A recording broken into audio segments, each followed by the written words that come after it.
people from international, that means from other countries and from India, they will attend. In that conference, we are giving an opportunity for sports students to compete and attend the event. So how many of you want to attend that conference? Okay, that's a good sign, but you have to do the job. When you do good experiment, you will do the evaluation. After evaluation, if all of you are good, we will take all of you. If all of you are extremely good, we will make arrangement so that you reach there. Okay, that's the idea. And more importantly, our idea is to bring awareness, among everyone about the environment. See, you all would have interacted with as a child, you would have interacted with the Mother Nature. Unless the child is born and brought up in apartment, then that child wouldn't have enjoyed the environment. Okay? How many of you have hugged a tree? Okay? That is also good. Okay, I'll ask another question. How many of you have hugged your mother? Very good. Both are same effect. So that you know that when you hug your mother, your stress has gone. Okay, when mother is not at home, if you go and hug a tree, you will get the same relief. Okay, you can try it out. I will give you one story which one of my colleagues has told me. There is a famous saint by name Meher Baba. A lot of people visit Meher Baba. He is a saint because when people are in trouble, they go to him and they ask for solution. So there was a farmer from Indonesia. His problem is he has 500 acres of the orchard. Mango, guava, like that, various fruits. And he told Meher Baba that, see, none of these plants are giving fruit. Have I done any mistake in my life? Then Meher Baba asked him, did you speak to your trees? Then this farmer was surprised. He said, no, I have not done it. Then he said, you go back, you talk to each and every tree. Okay? Then come back after a year. When this farmer went back, he went to each plant. He asked the plant, I am giving you the nutrient, I am giving you the water, everything, but why you are not giving me the fruit? Believe it or not, end of the year, he got a bumper crop. And he comes back to India and meets Meher Baba with a big money, saying that, Baba, you have shown me the path. That is exactly the same thing happens in the classroom. When a teacher talks to each kid, when interaction happens between a child and a teacher, the children learn. That's what has to happen. We want those fruits. And when you shine, we will have youngsters who are required for the country. See, I am not worried about youngsters who want to go abroad. But I want youngsters who want to stay in the country to be more sensible. Okay, you might wonder why I made a remark like this. See, today things have changed in our country. We are better off compared to any other country. Because I work in many countries, I know the situation in my country versus other countries. And also I will give you one example. Since a lot of children are here, you might also get a clue how you can start your career. See, when I was graduated, in a class of 32, all of us had got offer from abroad. Everyone said, we will leave India, we will go abroad, let us start a new career in India, there is no hope. I told them, I don't want to go abroad. Because if I go abroad, I have to make my country to spend for my travel, fellowship, etc. Instead of that, I will study in my country and I will make the other countries to invite me. exactly the same thing happened. I did the higher education in India. I visited many countries, and my country didn't spend 1 paisa for my travel.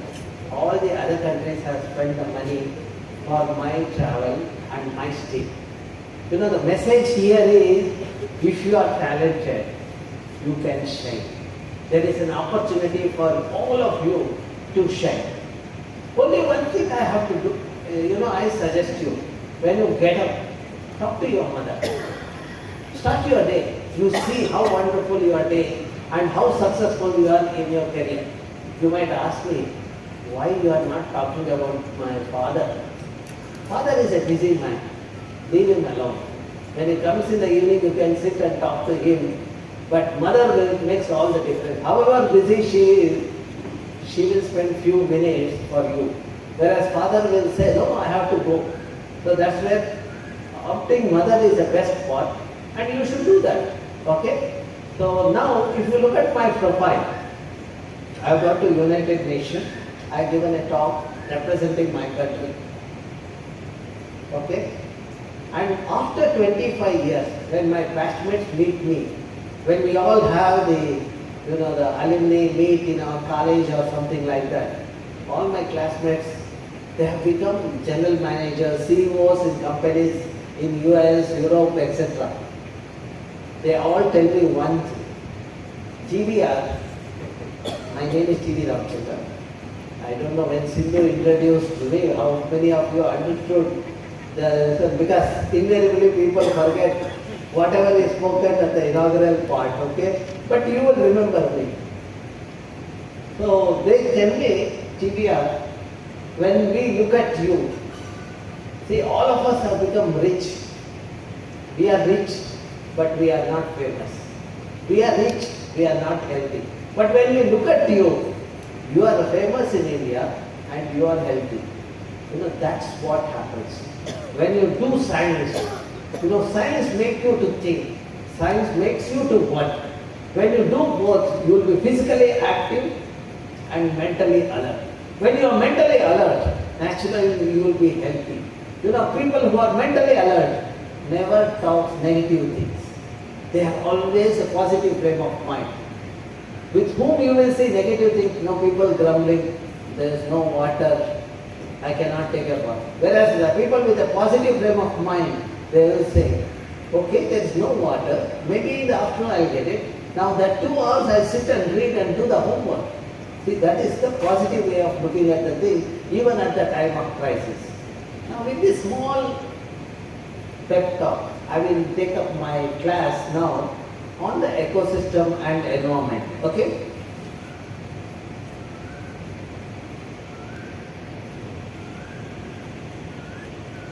Can you identify this plant in the screen? Yeah, where it is? Huh? India, correct. Only Indians can be unique, okay? This is in her home. Kulika Mandal, she comes from Calcutta. So in her state, this big banyan tree is there. She told me that this banyan tree doesn't have the main trunk. Because of the fungus of it, main trunk has gone. It is like, mother is not at home, children are also doing an equally good job. This is an example for the children who do not have mother at home. Okay, mother might be abroad or something like that. Okay, so now, yesterday was a World Environment Day. Why do we celebrate Environment Day? Why we think of environment only on one day? See, when I look at my mother, I always think of environment. And I look at my mother every day. Why should I worry about the environment? See, that's maybe because there are some people who don't do the job what I do. So that's where we have to tell them, you have a responsibility. You should not degrade the environment. Okay, that is where this kind of programs are arranged so that it sensitizes and brings awareness among all of you. The knowledge what you get at this young age really matters. The decision what you take today or much earlier than this will shape your career. If I am successful today, I give a credit to my, the middle school teacher. The 5th to 7th standard, I had a wonderful science teacher. Okay, the kind of advice she gave me, every time when I move out, her voice comes to me. Her words comes ringing in my ear. So that's how I remember my teacher. And we have not met for the last 25 years, but still I remember her face, I remember her words. That's what the teacher does. The golden part in anybody's career is the school career. You do anything. You can do PhD, higher studies, etc. But your stay during the school day, that what you have enjoyed, you will never forget. And that is the golden period. See, when I meet my classmates, I feel so happy. But I don't get the same happiness when I meet the people who are while doing PhD, etc. That is the time. Now you are in a very beautiful period of your life. Please enjoy. And also please play and learn. When you play only, you can learn better. Don't become a bookworm. But think of your physical activity at the same time mental activity. Don't go home and tell your mother, so today TVR had come to my school. He said we all have to play. You can play for 1 or 1.5 hours. Maximum 90 minutes a day. But you should do that. At least 60 to 90 minutes you should do. If you don't have the field, do yoga at home, which keeps you awake and alert. Okay? Now let us try to understand the importance of a tree. See, now you are all sitting in a room like this, but we take a class like this. And that class is more effective. The children and even adults understand the subject better. Whereas in this concrete building, concrete is an artificial material. It will not give you much. Whereas the natural entities like trees have a life. When you get bored, you look at the tree. You will see birds, you will see butterflies, you will see insects. Then you will start thinking the way they work. These are some of the things we discussed in the next symposium. There are many experts from abroad and this is going to be in Mudugidre in Dakshin Kannada district. It's a wonderful campus. The today morning when I spent half an hour with you all, I enjoyed this because there is a culture. That institution is as good as this institution. The institution where there is a culture, there will be humanity. That's where, when we have this kind of program, when Madam told me there is a small program, I didn't worry about that. When she said, let us have breakfast, I told her, no, breakfast can wait. I'll take the class, then I will have the breakfast. So, now, when you look at this program, there is a theme. Theme is wetland for human well-being. Wetlands are the water bodies. It could be lakes, tanks, it could be rivers, etc. What is the benefit of those water bodies for the human society? We are going to study that. And how the water bodies are, what is the quality of the water body? You are going to assess that. And then say that whether this water body is polluted, whether it is not polluted. Okay? And if you need details, we have put all this online. This is the website, wgbis.ces.iisc.ac.in. When you access this website, there is a site link here for the Lake Symposium. When you click on this Lake Symposium, you will get the details about the Lake Symposium. You can show this to your parents, you can show it to your friends, your neighborhood friends, etc. Okay? Now, this is the Lake Symposium web page. It gives you the details about the symposium, and this is your corner. Students and teacher corner. We have put the materials, reference material. And then we also have given some format for documentation. Then we have also put videos.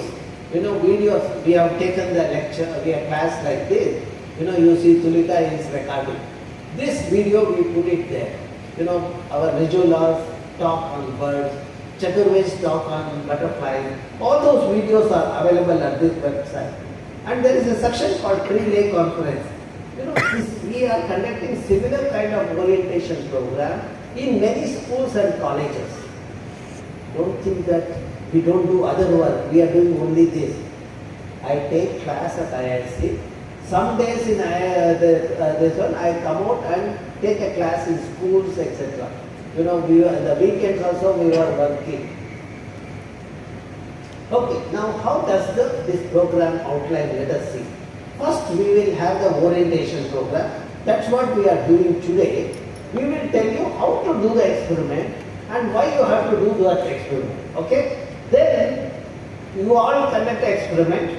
We give an opportunity for the teachers in the school, respective school, to do the evaluation.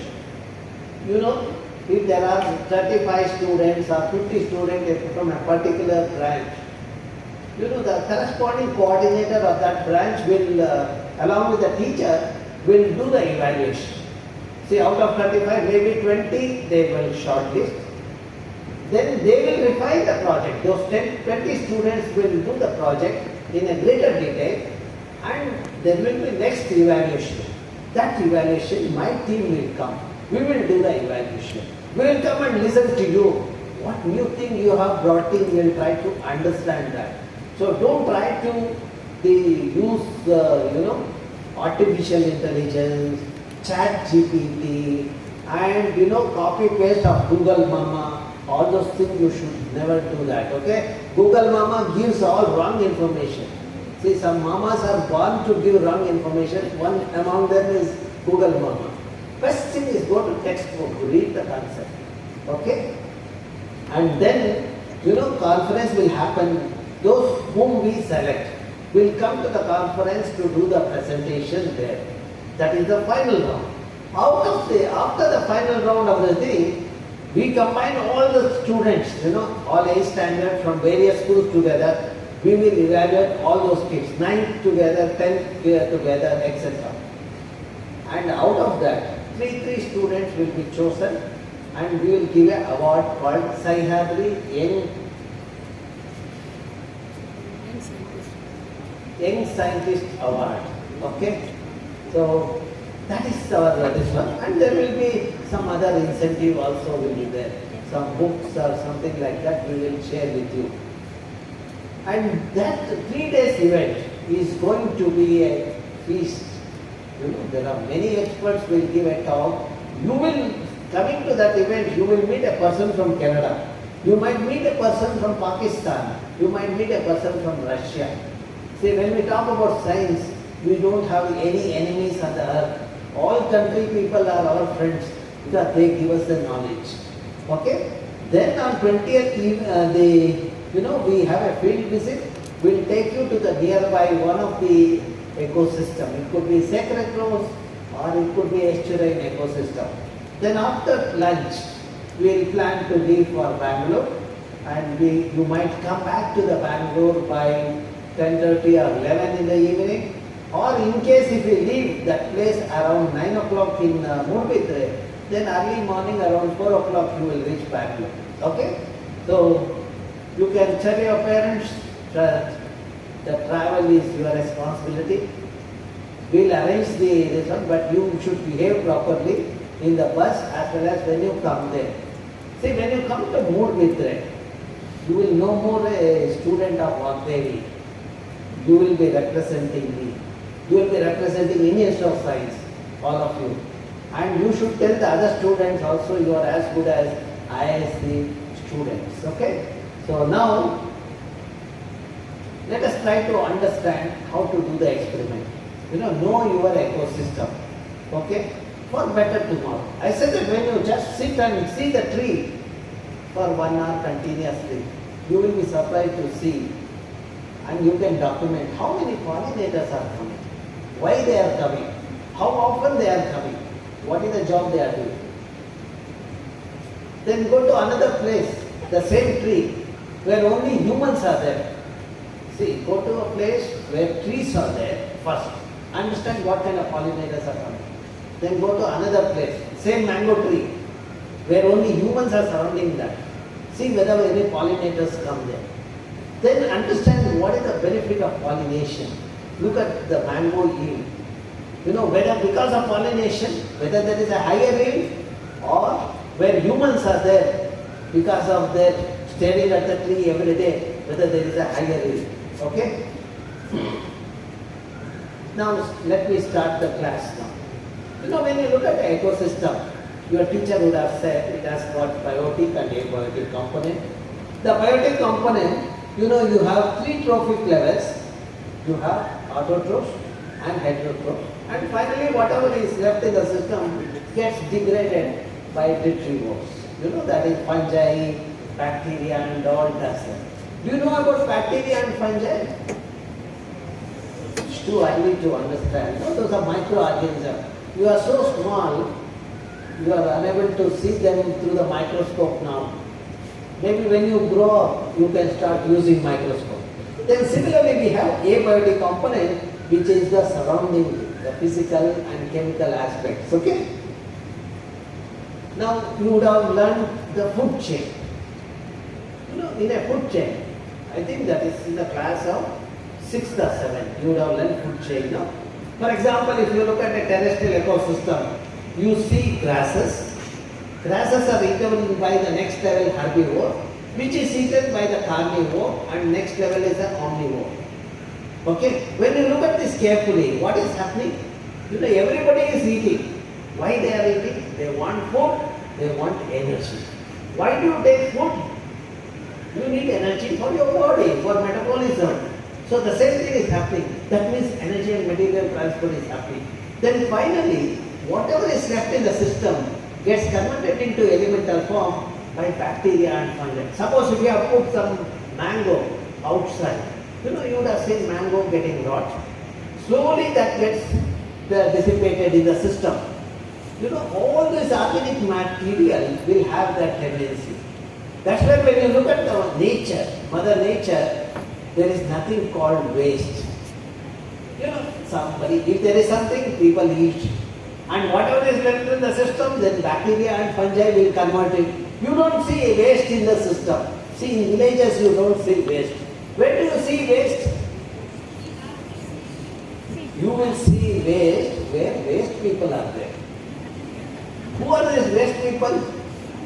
You know, when they walk, they will carry plastic bottle in their hand. When they think like a plastic only. You know, there is no clarity in their talking. And when they have to get food for the children, no, they do not carry steel carrier or they go to the hotel, get the food packed. And today there is a new breed of fellows are there. Such a lazy fellows. Sitting at home, they get the food through the Swiggy, Zomato, and I don't know what all. When I was young, I was knowing only tomato, but now only these kind of things have come. But look at the kind of this one, how much waste comes when you place an order for Zomato. Not only you are paying high, you know, for example, dosa, if you go and eat in the hotel, it might be 50 rupees, but your Zomato mama will make it 100 rupees. Okay, and then he will also give plastic box, polythene thing. And you will see your waste bin is full of this. That is an indication of the waste and waste fellows. You know, we should remove these things. How many of you get food in through Swiggy? Be honest with me. Okay. You just try out. See, actually, I don't know, people say that they are too busy. They cannot cook at home. Even today, in my home, we don't take food from outside. That's a policy what we have. Even if I go home, the wife comes home late, we make sure that we cook and have the food, fresh food. That's why we are healthy. The Swiggy mama or a tomato would have given us the unhealthy thing. You know what contaminants are there, you do not know. You analyze that food. As a student, when somebody makes this kind of remark, you should also do the experiment. You just look at the water that is there in the plastic bottle and the food item what you get through Zomato and all. Do the chemical analysis. You will be surprised to see from the plastic the chemicals have got into the food. That chemical when you get into your food, what happens? Your body starts reacting. Then people have problems like cancer and other related chronic diseases. Are we agreeing to have cancer? You want to be happy. This is where, we need to have a lifestyle for environment. You just watch how much time it takes to cook a breakfast for your mother or anyone at home. Not more than 45 minutes. Today morning also when I left home, my wife made sure that I have something. In half an hour she prepared the dish. So that means it is possible. However busy you are, you can still have it. Once when I met Prime Minister, he is happy in cooking food and serving to us and talking to us. He didn't get a food from outside. If Prime Minister can do it, why not we people? This is what we need to learn. When somebody is doing it, you should understand what is the benefit of that. Now I talk about your mother now. You just give a monetary value to your mother, what all she does from morning to evening. You find out, you list the work what she does. Cleaning the home, house, washing the cloth. For every work you say that. See now for the food. If you get it from outside, you know how much money you spend. If mother cooks, you assign the same value to mother. And you find out what would be the worth of mother. You will be surprised to see the work done by a mother works out to be ₹1 million in a year. You can see that. You do that kind of calculation, you will understand the importance of mother. Okay? Now, let us see. Everybody is eating, I said, no? For example, you have tiger, you have the cobra and all of them. Okay? Now, you see that what is the energy they get. See, for this organism at the top level, to get 10 joule of energy, we need to manufacture the food which is 1 lakh joules. That is the reason. For example, a tiger requires about 66 to 70 herbivores in a year. Now, to sustain 70 herbivores, you need a grassland covering 2 square kilometers or a 200 hectares. Now you know that when you talk about tiger, you should also keep the grassland.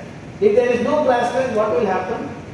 Herbivores won't have the food. Since herbivore is not there, tiger won't be there. Now I'll put it other way. If tiger is removed, what happens? If tiger is removed, herbivore population shoots up. When herbivore population shoots up, then you will see the grassland getting degraded. When you remove the grassland, water will become a problem. You will not have water in your well, etc. Okay? Now you know your friend. Okay? Some of us were born and brought up in this environment. He was our friend, good friend. But some of you would be missing him. Okay, that is bad part of your life. You should tell your parents that please allow us to interact with our friend. See, he is a part of the system. When he looks at you, he'll also think the same way. There is one more friend waiting to look at me. Okay? Try to understand the linkages. Okay? I will not get into too much of details. Okay? So now, let us try to understand the surrounding environment. When you look at the environment, you all know water cycle, isn't it? It rains. When it rains, what happens? Your land becomes moist and part of the land, water gets percolated. That water will get into the groundwater zone. That is the water you get in your wells. Okay? And then, because of the solar energy, there is an evaporation and also there is a transpiration from the plant. When this evaporation transpiration happens, the cloud formation happens. And because of the trees, which stops the cloud, you have the condensation and precipitation. You can also do an experiment. What is the role of this plant in making sure we get rain? Okay? So, why I explain this thing in a greater detail is mainly for you to understand. I happened to meet one of the teachers in one of the programs. 45 teachers have attended. Teachers are very intelligent people. You all know that. So, that is only school teachers. I met teachers from the engineering college. I asked, what is water cycle? Like this, I didn't ask you people. Because I knew you all know the answer. One teacher got up. He told me, sir, you see outside. I saw outside, thinking that it might be raining. He said, sir, you see outside, people are carrying water pot on bicycle. When you carry water on cycle, it becomes water cycle. This is bad, no? Teacher having this kind of knowledge. See, that is where, when you learn this concept, these are all school level knowledge. You should remember it. Probably that teacher whom I met have not attended classes at all. His father must be a very rich fellow. He must have made sure the child gets through in all the things. Of course, I walked out of the room on that day. I didn't want to face such people who are worthless. Okay? So that is the kind of the thing. Now, what you have learned about water cycle, similarly you learn about carbon cycle. How much carbon is stored in the plant? During photosynthesis, the plants take the carbon dioxide from the atmosphere to get oxygen. Okay? And the rest of the carbon gets stored in the plant as the glucose or the food. Okay? Now, this is the carbon cycle. How do you quantify the carbon in the tree? One way is cut a tree, weigh it, 50% of that is carbon, but you cannot cut a tree. So there is an indirect way. See, one is if I have to weigh want to find out your weight, I'll bring the weighing balance and then put you on the weighing balance and find out what is the weight. Now another method is there. I will just measure your circumference and height, and from that I can find out what is the biomass. That is called non-destructive method. Through that non-destructive method, I am not cutting the tree. I will know what is the kind of the result. Now to find out, to have that non-destructive method, what boy? Your camera was wide open? Yes. Didn't sleep yesterday. We also quantified how much carbon is stored in the plant, the quantification we did, okay? So, now, other thing you can do is the diversity, the varieties of things. When you look at the surrounding, you see buildings, you see the orchards, you will see the water body. These are all different ecosystems. Aquatic ecosystem, terrestrial ecosystem, etc. Okay? Now, the species, the varieties of plants and animals. Okay, there is an inherent property called genetic, I will not get into the details because I am not sure whether you have that knowledge. But certainly you know at species level. For example, when you take simple the banana, you find out what is the varieties of banana that is available in the market. What is the difference of each of them? You will be surprised to see there is a variety of banana where fiber content is high. That is from Kerala. We call it Marathahalli. Okay? There is another red color banana from Kerala. It is rich in the minerals. If you have that banana, you will not have most of the health problems. Okay? Then there is another type of bananas are there.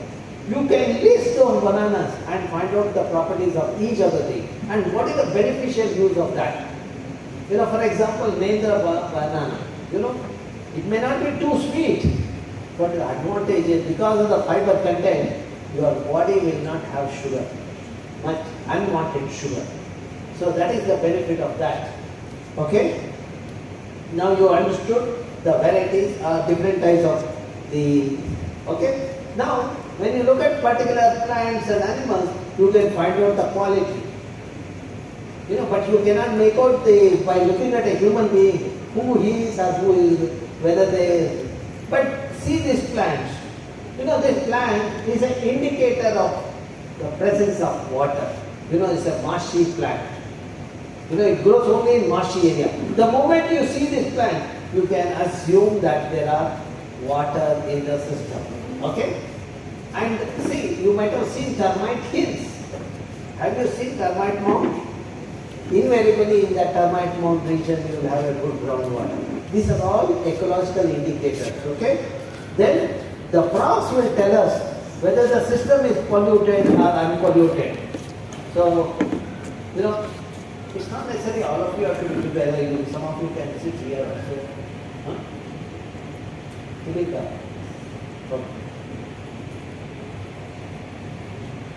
Okay, then let me give that the tiger is known as a keystone species. I gave an example. If tiger is not there, you will not have water. Then next is a keystone species is this owl. What is the benefit of owl? Is there a use of owl? Papa, adikku mudi bhoomi anta baitara enakke? See, owl eats the bandicoots and rats. Okay? One pair of bandicoot in a year, you will have 400 children. One pair. You can imagine 2 years or a 3 year, how many rats or bandicoots you can have? You will have 1 million. If you have 1 million rats in your home, will you have grain and all? Huh? See, if you are agriculture, then you will understand. The farmers will lose the grain. So that's why, since they control rats, we call them as a friend of farmer. Okay? Similarly, you see that banyan tree or a ficus species. Have you seen fruiting of banyan tree or a ficus, any other ficus species like ashwata, etc.? See, your mango tree, jack, has a certain season for flowering and fruiting. Whereas, the ficus species will fruit when no other plants are giving food. See, they ensure the continuity of the food in the system. See, you would have seen grandmother at home. If mother has not cooked the food, grandmother somehow gives you the food. She will go and find out the food in some dabba and bring it and give it to you. That means she ensures the continuity of the food at home. Similarly, the ficus species does it. See, you can do the studies. How often the ficus species do the flowering and fruiting, and what kind of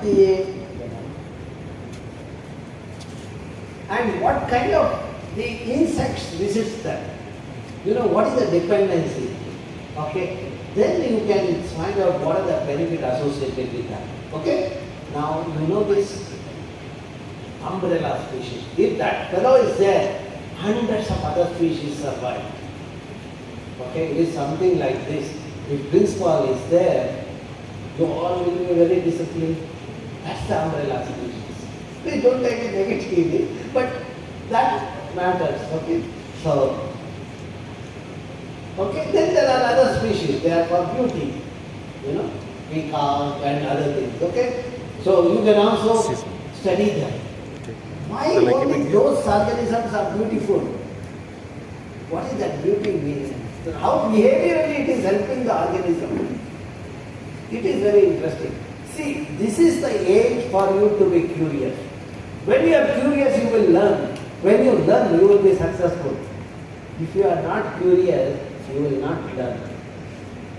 Child should dream for a better tomorrow through learning, not by mugging and using mobile too much.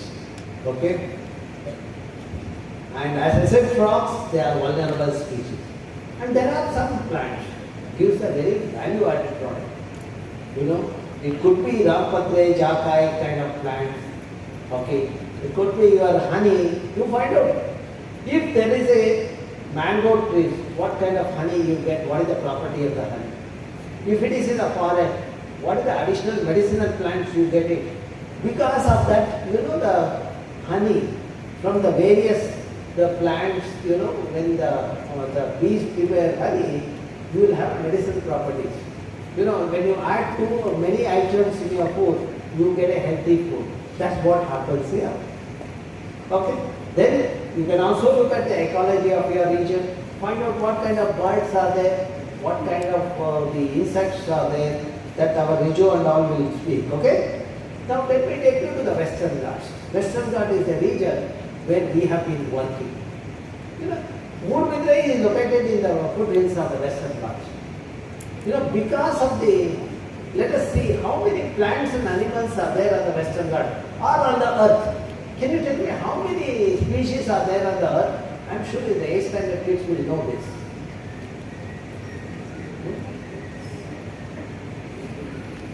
How many earth we have? Are you sure? Are you sure? Yes, somebody is saying no. Where is the other earth?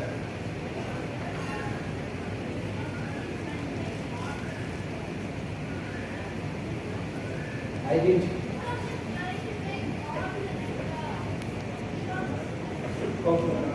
Okay, I will talk to you later. Okay. Now, on this earth, what is the varieties of plants and animals are there? Let us try to find out that. And which part of the earth has the highest number of plants and animals? You can go to each country and find out the location of the country and what kind of plants and animals are there. List all of them and you do the mapping of that. When you do the graph, this gives y-axis is number of species, x-axis is latitude. Latitude and longitude are the x and y coordinates. Okay? When you do that, you will see that at this location, at 8 to 14 degree, you have highest number of plants and animals. Varieties of plants and animals are highest at 8 to 14 degree latitude, which corresponds to Kerala, Karnataka, Tamil Nadu, Goa part of Western Ghats. Don't you think that we have to manage the Western Ghats? When you have varieties of plants, what is the benefit? You will get varieties of food. When you eat varieties of food, you will get varieties of medicine. When you have varieties of medicine, your body is immune to the diseases.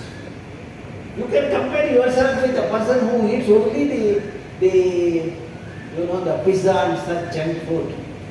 You can do the behavioral study, how they are, and what is their nutrient content in their body, and also you can assess the thing.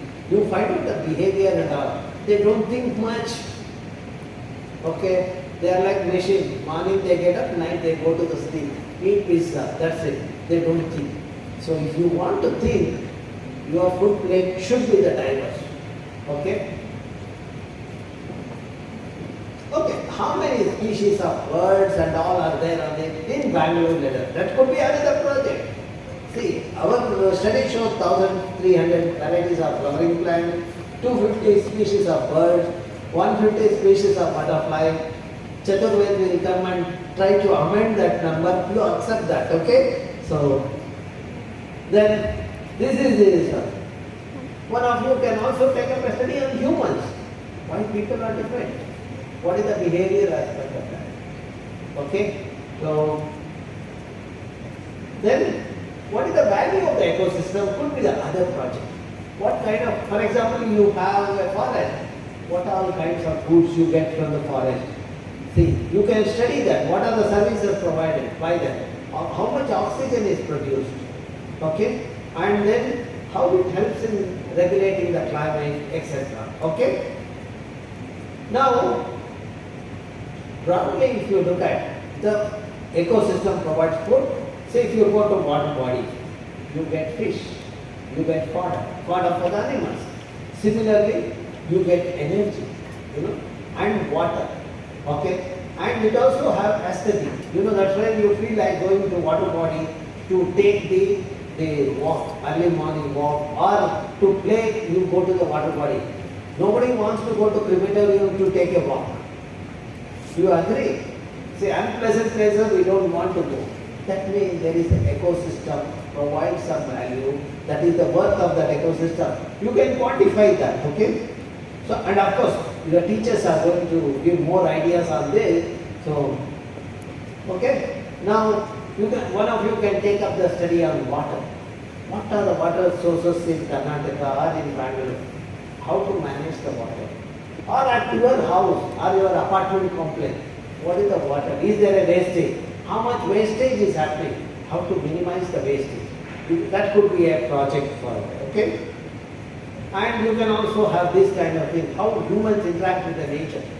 See, this gentleman is collecting the sap of the plant.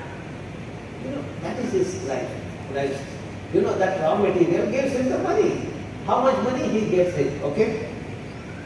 See, to summarize what I said so far, you get physical health, intellectual health, emotional health, social health, environmental health and spiritual health when you are with the ecosystem or the nature. See, you are lucky, your campus appears green and it is green. If I remove all bus from the campus and ask you to play, wonderful campus. Okay? But don't ask people to remove the bus. Buses are required for you to do this. They cannot park it on the road.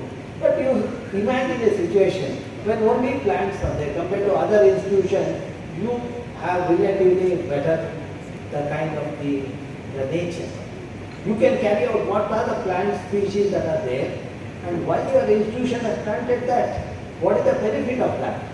Okay? Then I will tell you what is the other benefit. I advise you to have more pulses. You all know pulses, no? What? Give example. Okay, very good. See, when you eat pulse, it helps in weight management. People will not become obese. Okay? It will not allow you to sleep. If you eat pulse, you will not close your eyes. If you eat pizza in the classroom, you will close your eyes always and get a beating from teacher. Okay? Then it helps in optimal brain functioning. It is a good source of vitamins. And it reduces the risk of cancer. It controls diabetes and blood pressure. And helps in digestion. And also, those who want to have 6 packs, have pulses every day, morning. You will have a good 6 pack or 8 packs. Okay? You can have that. I am sure you understood. You didn't understand. Okay. Now, you might ask, what is the fruit? See, if your food plate is like this, varieties of vegetables, varieties of fruit, and bowl of pulse, you will be very healthy. That means your food plate should be diverse. You can do a study on that. As I said earlier, compare your food plate with your friend's food plate. And how many take the diverse food? And what are the benefits? If that person is scoring high in the class, look at the food plate. Okay? Then you will see that there is a secret of that is the healthy food that matters. Okay? Now, when you start eating pulses, let us see what is the water required to grow pulse. 1 kg of pulse to grow, you need 200 liters of water. To grow rice, you need 3,000 liters of water. To grow wheat, you need 5,000 liters of water. To grow sugar cane, you need 1 kg of sugar, you require 12,000 to 15,000 liters of water. Now you see which one is good, less water, pulses and millets. Millets require 150 liters, like ragi, etc. are the millets. See, if you start having pulses and millets, and that too if your mother cooks it at home, that's a wonderful food you can have. And you will be very healthy. Okay? So, you should go and ask your mother at home if she is getting Swiggy or Zomato. Ma'am, why you cannot cook? When TVR can cook and eat and come and give a class, take a class, why you cannot do it? Find out whether she is more busy than me or less busy than me. Okay? So, laziness is making people to opt for that kind of thing. They are making the children more and more unhealthy with this unhealthy practice. You can do the experiment of that. When you get a food from the packed services, what is the waste generated and what is the kind of contaminant you get? And when your mother or grandmother cooks the food, how much wastage is there? You will be surprised to see when your mother cooks at home, you will have waste only in the form of, the plant, these are vegetable peels and the fruit peels like that. But when Swiggy Mama comes, he brings the plastic and gives it to you. And along with that, he will give some chemicals also. When you eat dosa, along with dosa, you will have some chemicals also in that. My study shows all the plastic gives has a dioxin, which is a carcinogen, which gives cancer. You can see the people who depend more and more on plastic, their family, there is bound to be a cancer in the family. So that is it. And today, the blood cancer is becoming more and more serious also. Then next you look at the pollution. What is the source of pollution? That is where you look at the water quality, air quality, measure the quality of the air, measure the water quality. And Sinsi, Sulabha and Gagana are going to tell you how to do that experiment to find out the water quality, etc. Okay? Then air, the pollution in the air, you can see the traffic density in the region, how to minimize the air pollution. You can come with that kind of project, okay? So then, if water is polluted, what is the problem? Let us see. See, every unit of pollutant getting into the water, it gets accumulated in the fish 1 million times. Because fish eats millions of algae. Every algae would have taken the pollutant. Okay? You can do the study on the pollutant in the algae because of the water contamination. That could be another experiment. Okay? Then the Sinsi, Sulba and Gagana are going to tell you the clean water and the fish, etc. Okay? Then this is the experiment they are going to teach you. How to have the water quality assessment. How to do the sampling. You all should go to the lake, but only with the elders with you. Either your class teacher or with a parent from home or any senior from home should be with you when you do the lake work. Okay? So don't go on your own and try to do the water quality assessment. Okay? Then you can also look at how we interact with the environment. Okay? And what are the resources we get from the forest. You can, and how to manage the forest. What is sustainable management? You can look at it. Then if the forest is degraded, how we are going to face the problem. In what way you can look at that. Okay? I will try to end in another 4 or 5 minutes with one example. See, when you look at this photograph, you see water and here there is no water. The same one, same, different year. This is in 90s and this is today. What is the reason? When you look at carefully, here the vegetation is there. Here vegetation is not there. We did an experiment to understand that. When it rains, how much water gets infiltrated? That is another experiment you can do, wherein we looked at we put the sensors in the underlying layers. When you put sensors, when it rains, how much water is going down, you can measure that. Quantity of water. You can find out day 1 of monsoon, how much water has gone, day 2, day 3, day this one. Okay? And my experiment shows during monsoon, if the land is covered with the forest of native species, the water gets down and it fills this zone and then it fills this battle zone, then only water is there in the river or stream or the lake. That means during monsoon you have water because of the rain. After monsoon, water that is stored here will be available in the water body for the next 4 months. During summer, the water that is stored here comes to the water body during the next 4 months. Now, you can find out, you can look at the wells in the region. The wells which is in the vicinity of only building, how many months water is available. And the well which is in the forest area, what is the water level of that well.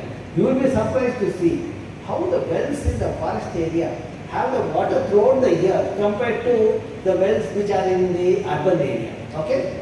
See, for example, when I did a study where forests are there, our study shows about 60% of rainwater gets recharged to the ground sources, gets infiltrated. And that is sufficient to meet the demand of the region. Or to put it simpler, see, here is the region where we have water for 12 months. Okay? And green are the region where 8 months is there. Yellow is 6 months and this is 4 months. Okay? You just look at the vegetation cover. Wherever forests are there, 12 months water is there. Wherever forests are fragmented, you have 8 to 6 months water. Wherever forests are degraded, you see water is only 4 months. Now you might ask, what is the use of this? See, since water is available 12 months, farmers can grow multiple crops or a cash crop. Whereas here, since water is available 4 to 6 months, they can grow only one crop. Now when you look at this, here since they can grow multiple crops, farmers get a benefit of 1,54,000 rupees per acre per year. Whereas here, since they grow only one crop, they get 32,000 rupees per acre per year. Then if you are interested, you look at the pollinators in this region. You know, pollinators like honey bee, butterfly, etc. You document it. You will be surprised to see in this region where native species forests are there, pollinators are diverse and abundant. Whereas in this region where forests are degraded, you will see less number of pollinators. Now, what is the benefit of pollinators? I said, if pollinators are abundant and diverse, you will have better pollination, and because of the better pollination, you have higher yield of the crop. You know, because of the higher yield of the crop, you know, how do you find out higher yield of the crop? You do a comparative study. You will be surprised to see in this region where pollinators are there, people are growing paddy. They get 16 to 18 quintal per acre. Whereas in this region where forests are degraded, you know, pollinators are less in number. And because of that, the yield of paddy is 6 to 8 quintal per acre. Now tell me, which is the better situation? One of you can stand up and explain to me. Yeah. Who will do it? You raise your. So there will be better yield where the pollinators are in the forest. The reason being that many pollinators they will transport much more pollen in comparison to places where the forests are degraded. Correct. You do this experiment. You select the agriculture field in the vicinity of forest. Okay, for example, go to Vagdevi. And if there are farms in Bangalore, you look at what kind of pollinators are there, what is the yield of the crop. You will be surprised to see the difference. You know, study on pollinator is something very interesting. You know, and also it's an emerging area. You should find out what kind of pollinators are there, varieties of pollinators, and then how often they come. You know, pollinators come today morning here to the forest. Then after some time they will be in the agriculture field. As he rightly pointed out, when it moves, you know, because of the pollination happens, you know, you have a higher yield of the crop, etc. Okay? Now I will give another example. You know, you can study on fish. Our sensei will tell you how sincerely you can do the studies on fish. You know, how to identify the fish, etc. You know, we did a study on fish. These are two new species of fish. You know, we are surprised. It has a medicinal property. It is used for asthma curing. Then I thought, okay, I should have it in Bangalore. We cultured it in our lab. But when we developed them in our lab, you know, it didn't have those specimens didn't have the medicinal property. That means, if you want the organism to have the fish, the medicinal property, it should be in its home. If it is in its habitat, the home is a habitat, okay? When it is in its habitat, you know, for the fish to be there in its habitat, water should be there throughout the year. For water to be there throughout the year, you know, surrounding area should have a vegetation of native species. I showed that how the wells in the forested area have higher water level. This is another interesting project you can look at. Okay? Then another one, those who are interested in frogs, you know, we call the frogs as amphibians. Why do we call them as amphibians? They live both in water and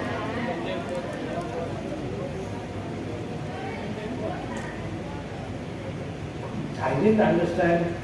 they live in. I was also in the water in the morning, now I am on the land. Can you call me as amphibian? Huh.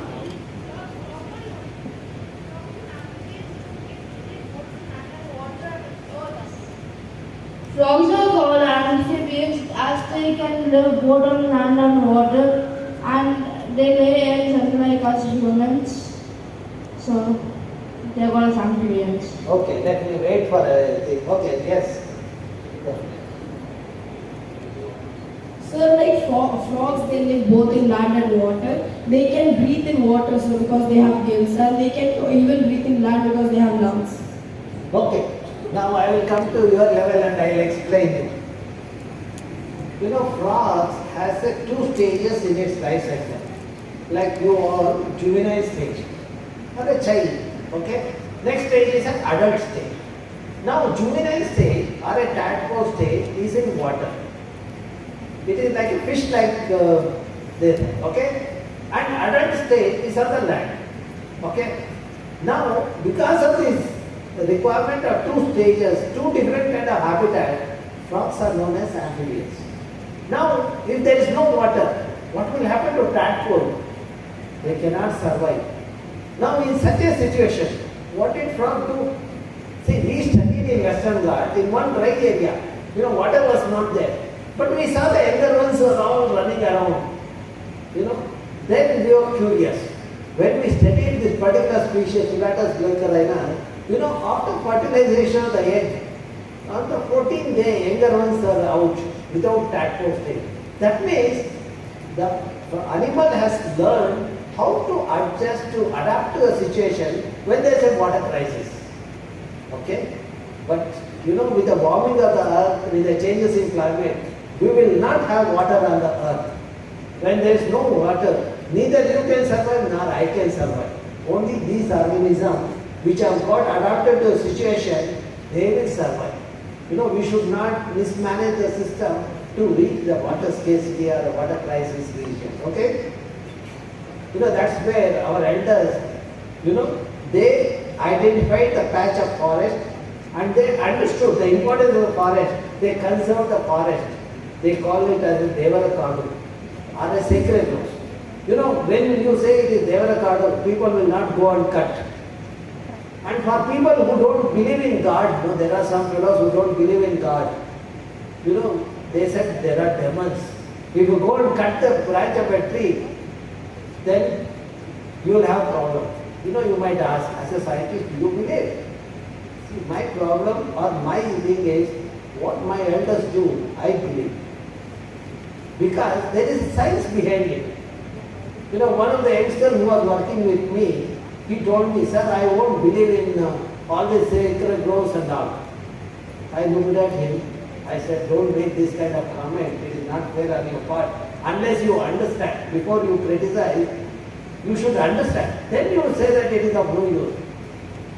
Then I was just walking. I was only 10 feet away from him. I heard a big sound. Then I looked back. He has fallen. And he was limping. You know, then he came and told me, sir, there is some power in this place. And he was so hefty. You know, the big man, taller and big. And when he fell down, his leg ligaments were torn. For 6 months he was bedridden. Then I told him, because of your one irresponsible statement, you have paid the price. But you might ask, why do you believe this?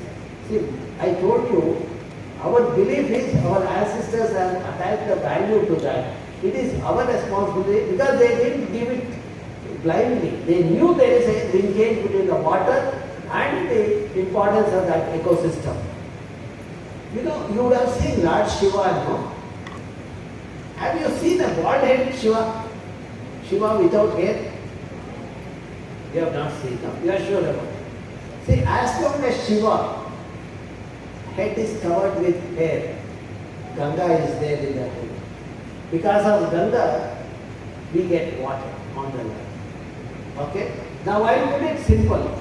As long as Mother Earth is covered with a green saree of native species, you have water in your well and in lake for 12 months.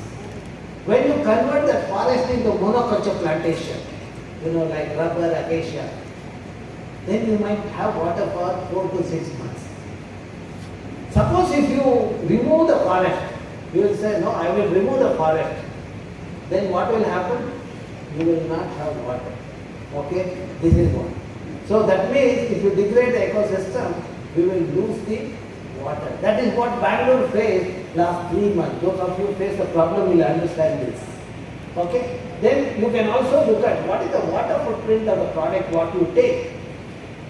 Do you know how much water you require per day? What is your water footprint? 5 liters. You don't take the bath. One bucket full of water you will take bath. No? One bucket is 15 liters. This is 1 liter. Like this 15, this one you will have what? No? That you can do the experiment to find out how much water you have. See, every one of us require 3000 to 3500 liters of water every day. This is not directly, there are indirect. You know, when you take rice, you know, there is a water footprint. You count that, okay?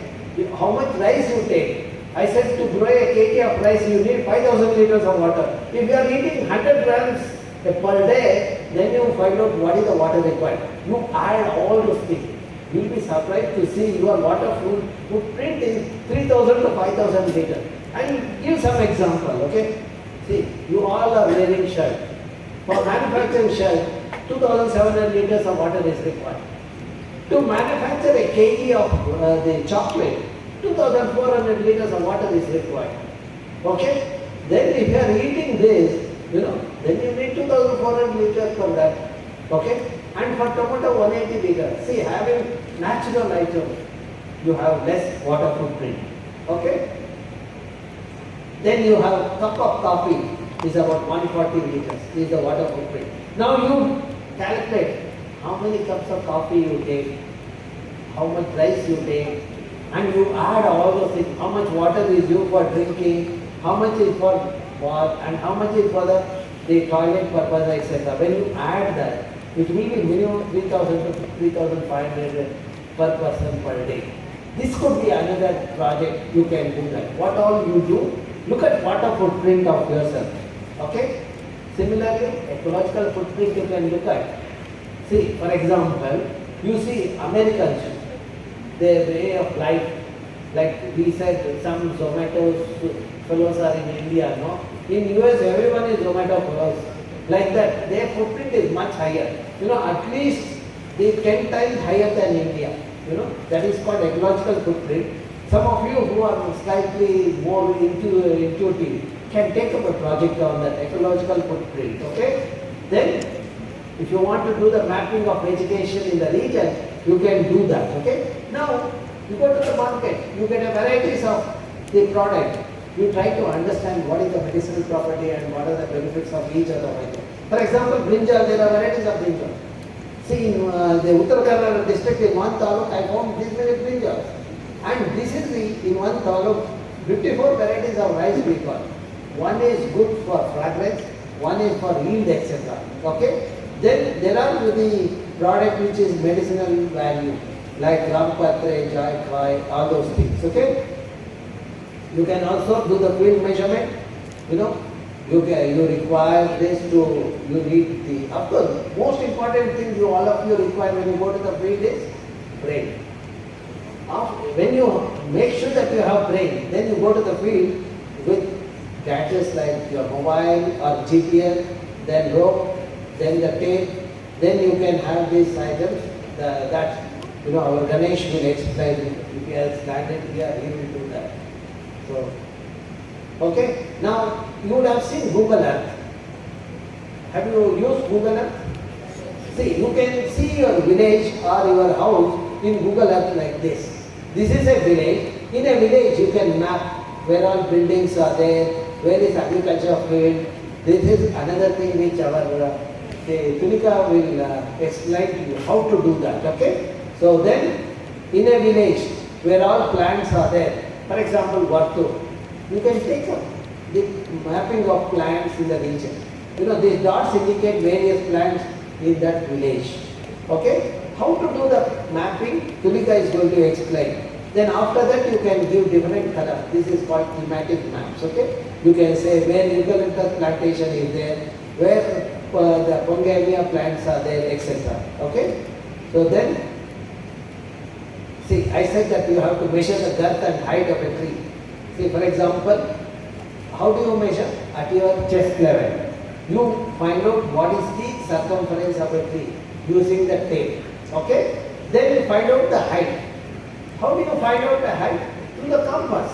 You see the bottom portion of the tree and the top portion. Find out the angle. Once you know that angle, you can find out what is the vertical height. Because you know the horizontal distance by the tan theta.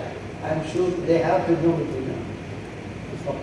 So, once you have the height and girth of a tree, you assume tree as a cylinder. You know the volume of a cylinder. What is the volume of the cylinder? Huh?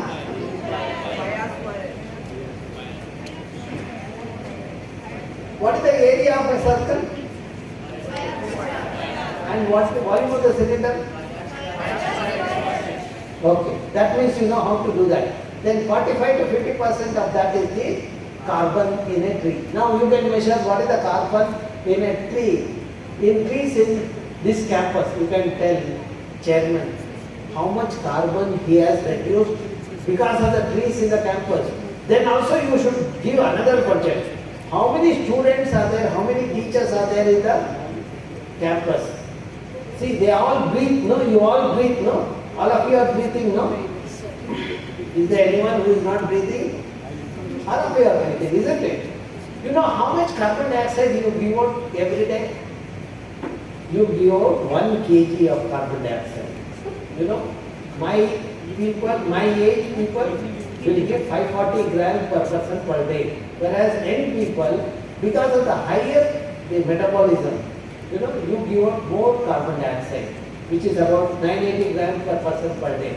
And 1 hectare of tree takes away the carbon to an extent of 6 to 9 tons. Now you know how many trees are there in the campus, how much carbon it is taking every year. Then how many people are there? You can just multiply with the 1 kg per day per student, and teachers half kg you can do it, and then say that take the ratio of these two. You can say whether your campus is carbon plus or carbon negative or carbon zero. That's another interesting work, okay?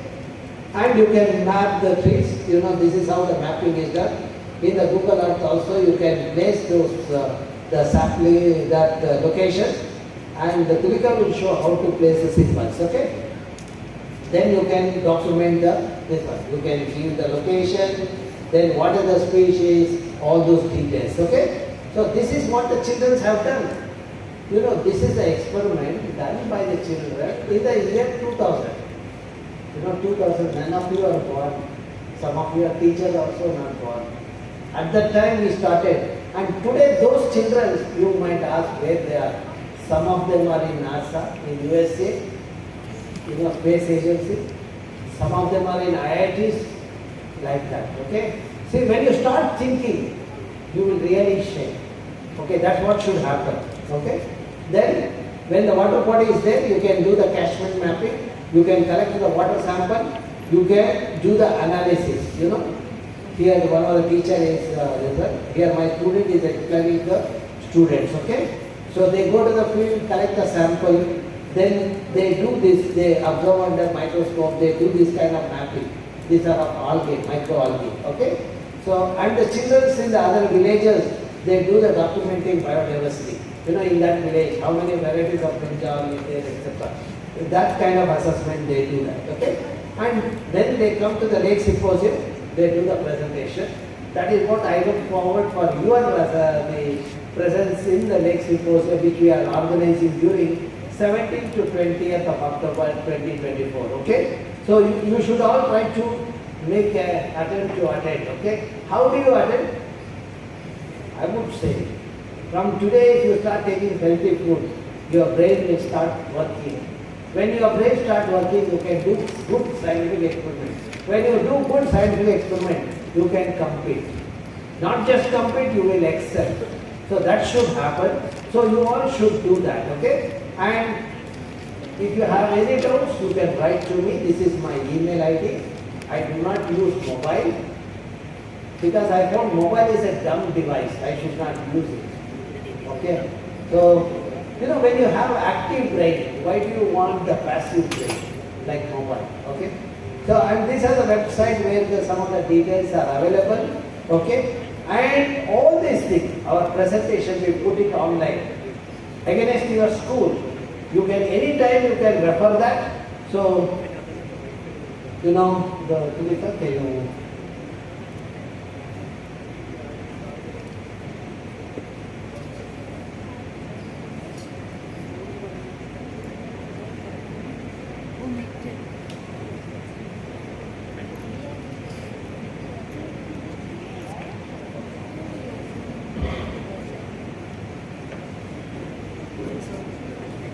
I'm just connected to this one. So now I will go to the website. See, this is the web address. I gave wgbl.cs.isc.ac.in. In that there is a lake symposium here. Okay. Now here you see that we have a pre-lake conference. Okay.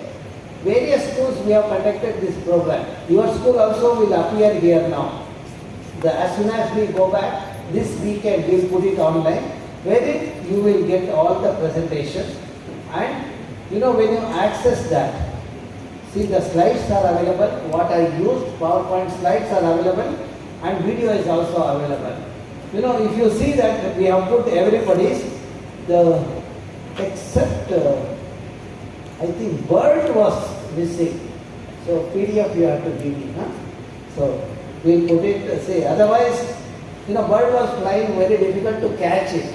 So that's where it has not appeared here. Now I have caught the bird here. So I will get the PDF today by evening. So since it, please make sure you correct it. Okay. So then we will put the PDF version. Okay. Then you can also have the videos, on the top. So you will really get the material.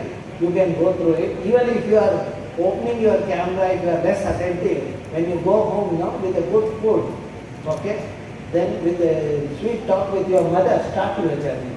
It will work for you. Okay, I wish you all success. Now the next Riju will tell you how to fly.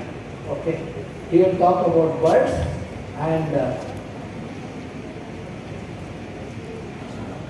Now I am audible, right? No. Okay, great. So, very good morning to all of you. Good morning, sir. All of you had breakfast? Yes, sir. Sir was showing a lot of different colorful objects in the plate, right? Did you have it there or before coming? Okay, good. I hope that food that you had is giving you the energy. And energy, if it is stored, what will happen? Energy, whatever you eat, the energy that you get from your food, if you don't use it and it gets accumulated in your body, what happens? It gets converted to? So please use your energy during the session also. So once again, good morning. Good morning, sir. I don't see you using the energy. Good morning, sir. Better, thank you. So I'm sure all of you have seen birds. Yes, sir. At least a crow you would have seen. Yes, sir. Okay, good. So my work is a little easier, I believe. So can any of you tell me what is a bird? Don't say bird is something that flies. Mosquito also flies. Butterflies fly. Aeroplanes fly. Yeah. It's a warm-blooded vertebrate which flies. Warm-blooded vertebrate. Okay. Any other points you want to add? Yes. Sir, birds can migrate according to the situation and they have like navigation in their brain so they can go wherever they want without seeing. And they can migrate according to the situation. I also can migrate according to the situation. Sir, no sir. You can migrate by using Google Maps or somewhere from bus, but they don't need to use that. Because Okay. it is installed in their brain. They use different type of Google Maps, not made by Google. Yes, please sit down. Yes, you had an answer? They are? Excellent, thank you. They have feathers which is very unique only to the birds in the entire animal kingdom. No other organism have feathers. Then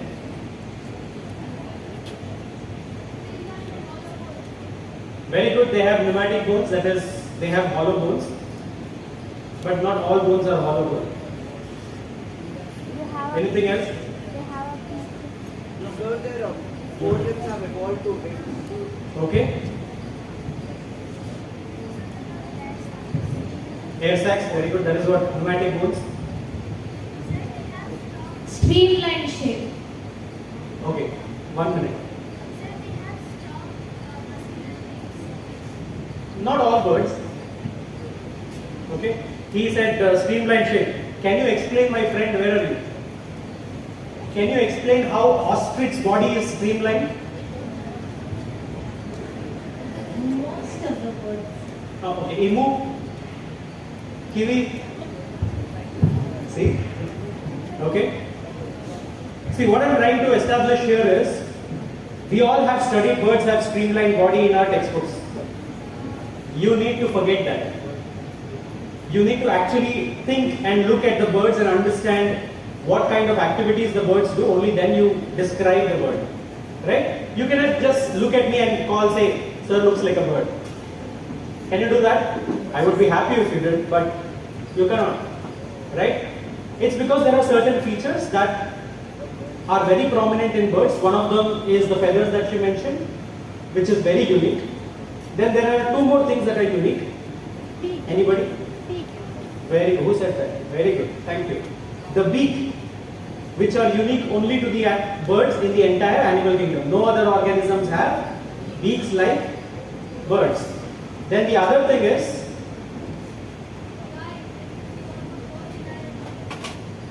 I'll come back to that later, but that's not the answer that I'm looking for.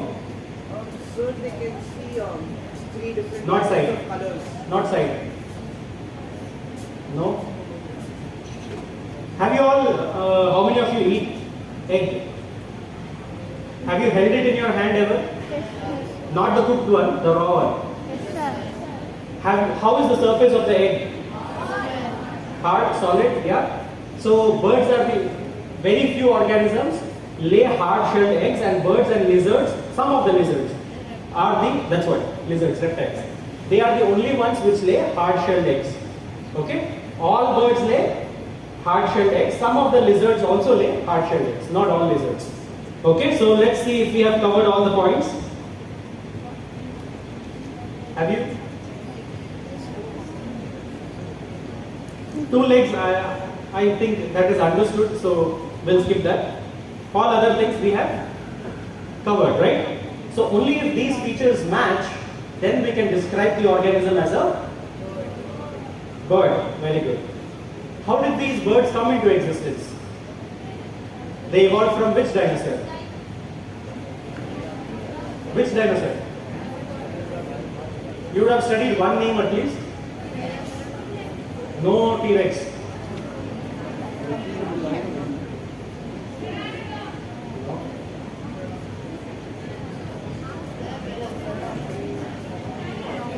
No. Ma'am is raising the hand. Velociraptor? Who said that? No. No. See, we described or we discovered that particular species in the 1800s. Sorry? No. Very good, thank you. It is Archaeopteryx. Because we found the fossil of Archaeopteryx, we understood that they evolved from dinosaurs. Until then, we believed something else, like it would have evolved from reptiles. That's what was the common belief. So in the 1800s, we found a single feather. Then they excavated the entire area and found the full fossil. And they named it Archaeopteryx lithographica. Please write down the scientific name. Archaeopteryx lithographica. You want me to spell it? Because scientific names are slightly difficult. But I'll help you decode it. What does archeo mean? Yes. Fossils are something ancient, right? These fossils were ancient, so they named it archeo. Terrai or terex means not terrestrial. In Greek and Latin, terrai or terex. You would have studied terrai or terex when you learn about plants. Okay, it means wings. Okay, terrai or terex means wings. So archaeopteryx means ancient wings. Easier to remember? Yes, now the second part, lithographica. Litho means lithosphere, the topmost layer of the earth or land. Simply you can call it land. Okay? Then graphica, graphics. You all know graphics? What does it mean? Very good, thank you. Impression. It means an impression. So you are creating an impression. We have got an impression in the form of a fossil. So that's why ancient wings, impression derived from Earth's surface. So that is why it is named as Archaeopteryx lithographica. Understood? Do you still want me to spell it? Not required. I think most of you can easily get it. Okay, basically you understand whenever you have to study scientific names, decode it like this so that it's easier for you to remember. Okay? If you try to mug it up, you will definitely create hybrids, which we do not want. Okay? So these dinosaurs, when they started evolving to catch their prey, which used to be small insects which had developed wings already, they had to be faster and they started with small glides. To make these glides possible, these four limbs were slowly getting adapted in the form of a wing. Okay? So once they got the wings, they were capable of doing something which otherwise they could not do. For example, if I ask you to walk as much as possible, how much will you walk? 2 kilometers. A few kilometers maximum. If I give you a bicycle, much more than few kilometers, right? If I give you a motorbike, 120. it goes in hundreds. If I give you a car, close to 1,000 easily. If I give you a helicopter, 1 lakh. yeah, exactly. You will travel the whole world. And birds did just that. Once they developed the wings, they became highly locomotive. They crossed mountains which otherwise they could not cross. They crossed oceans and seas which otherwise they could not cross. So once they did that, they went to new habitats which otherwise they were not exposed to. When they went to these new habitats, does all the places in the world are the same? They are quite different, right? The weather conditions, the atmosphere, everything is quite different. So they had to adapt to those new conditions. Okay? When a single species move to different locations and they start adapting to that particular location, over a few generations, they can be completely two different species. Okay? That is how evolution happens. Even today it is happening so. So that way they started diversifying a lot across the globe, and today we see about close to 11,000 different species on the planet Earth. Don't write the whole thing down, just remember the last one. How many species? Yeah, approximately 11,000 different species across the globe. How many species could be there in India? India is a mega diverse country. You have studied that. 2,000, 5,000, 7,000, 10, full 10,000. All birds of the world. No, it's about 1,500 species which are there in the country. And how many in Karnataka? 320. No, 230 what sir showed is not in Karnataka, it was in Bangalore. So Karnataka would be? 410. It's about 528. Okay, 528 species in Karnataka, and in Bangalore? 230 species, and in Marathahalli?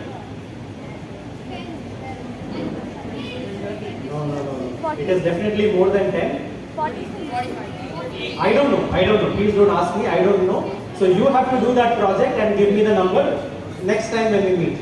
Can you do that? Okay. So when you start doing that, one more thing you need to keep in mind is there is an organization called IUCN. Okay? It stands for International Union for Conservation of Nature. International Union for Conservation of Nature. So what they do is they understand or they study different species across the globe and they give them certain status depending on the threat level that they are facing. Understood? Energy is gone. Okay, one boy has an energy. No, sir. Thank you. So, you're understanding or you want me to repeat this? Okay. What they do is they study each species across the globe and they identify at what level the threat is for that particular species. And based on the threat level, they say, okay, this species is least concern. Least concern means there is no danger to that species. Their population is stable. And then if they say for example, near threatened, which means that the populations are decreasing, so some efforts are required to conserve those species. Then if it is vulnerable, which means that it is already in sort of a danger, we might lose that species. Then if it is endangered, it's already in danger. The numbers are very, very low. Then if it is critically endangered, it means it's very close to extinction. So a lot of importance has to be given to that particular species for conserving them. Understood? What is the national animal? What is its IUCN status? Very good, you know that much. So that is why a lot of efforts are taken in order to conserve the tiger species. Similarly, for all the birds we have, or the IUCN has studied and given these statuses, so when we do conservation activities, we can give importance to species based on this status. Is that understood? Okay. Now why should we study about birds? They have a lot of ecological significance. Sir was explaining about ecological significance, right? Different species, because of their existence in the habitat or the ecosystem, we get certain benefits. Like that, there are different ecosystem benefits from birds also. One is, or I'll ask you, what is the trophic web? Trophic web. Food web. Oh, is not the answer. What is the answer? We have 6, 7, 7th, 8th and 9th here. Okay, so food chain and food web, I'm sure you would know. Then why there is no answer coming? Food chain, food web. Yes, please. Very good. The interlinking of various food chains form the food web, right? And birds are present in different places in the food web because some birds eat fruits, berries, nectar. Some birds consume insects. Some birds consume larger animals like reptiles and mammals. And some birds eat only dead organisms like the vultures. So they are present at different levels, right? So looking at them, we can understand if there is any variation that is happening in an ecosystem. For example, if there is a danger in the ecosystem, some pollution is happening, certain species would go down, right? So by understanding birds, we will be able to easily identify if there is something wrong in the ecosystem and take relevant measures. Then in the process of consuming nectar or eating fruits, birds perform pollination and seed dispersals. Do I have to explain what is seed dispersal? Okay, thank you. Then several birds are keystone species. Now sir explained about umbrella species, flagship species and keystone species. So one example I will give you here and move on. Which is the state tree of Karnataka? Huh? Palm? No. Banyan? No. State tree of Karnataka. Some of you are giving expression like, is there a state tree also? Yeah. Most of the states have state trees and state birds and state butterflies and all that. Not coconut. Coconut is not a tree first place. Huh? No, not banyan. Sorry. Thank you very much. It is Indian sandalwood. Shriganga. Yeah, now it is ringing the bell. Okay, now, did you know that, or I'll give you an example. Sandalwood produces flowers, and then once it is pollinated, it becomes a fruit. And fruits have seeds inside, right? So if you take the seeds and plant it in your pot, will it grow? Why will it not grow? Seasonal. No. The seed has a coating which has to be chemically processed. Only then it is capable of germination. Understood? Now where is the chemistry lab for nature? For the sandalwood seed? Not forest, it is inside the bird's belly. Okay, their digestive juices have the enzymes, right? Those enzymes chemically process the seed coating. And when they defecate or excrete later, the seed comes out as it is capable of germination. Now you might say, I will keep one bird and feed it the fruit. Then when it excretes, I will take the seed and plant it. Will it grow? No, because it is a root parasite, which means it cannot absorb nutrients from the soil directly. It will need to absorb it from the roots of other plants or trees or grass. Understood? So like this, now if there are no fruit-eating birds in the area, what happens? Sandalwood tree becomes extinct. So that is why we call this as several birds are keystone species. Okay? Now birds not only have ecological significance, they also have technological significance. Okay? Bullet train, which was invented in Japan, was built for speed. Okay? And they named it bullet train, so the engine shape was also designed in the form of a bullet. But when they did the test run, there was one major problem. It was traveling in high speed, but it had to cross through several tunnels. When it passed through the tunnels, there was a sonic boom. Imagine a small bullet traveling through the barrel of the gun. It creates an explosive sound, right? Now imagine the bullet the size of the train, and the tunnel is the size of like the barrel. Imagine the effect. It is very, very devastating. So they were about to scrap this model. But luckily, one of the engineers happened to be a bird watcher. He was not a professional bird watcher. Just like how you are going to do your project, like that, he was by hobby a bird watcher. Okay? So he was sitting by the lake and observing the birds, and he saw a kingfisher catch a fish and fly away. Most of you have seen that also. So what's so special? He thought the life of the kingfisher was much easier.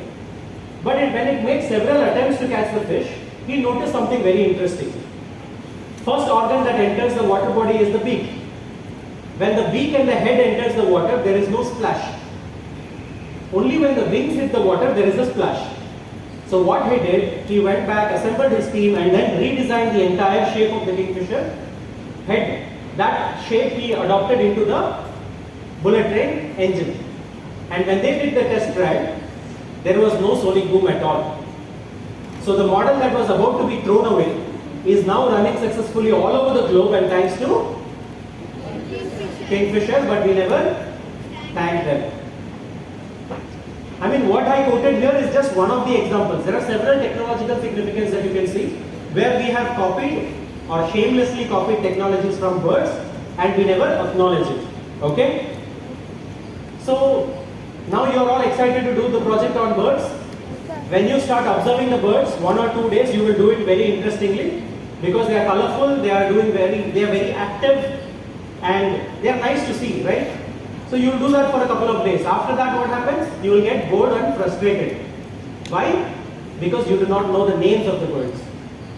You try to find it for 1 day, 2 days, but you will not know how to narrow it down, and then you will give up the entire idea and I will not get any projects.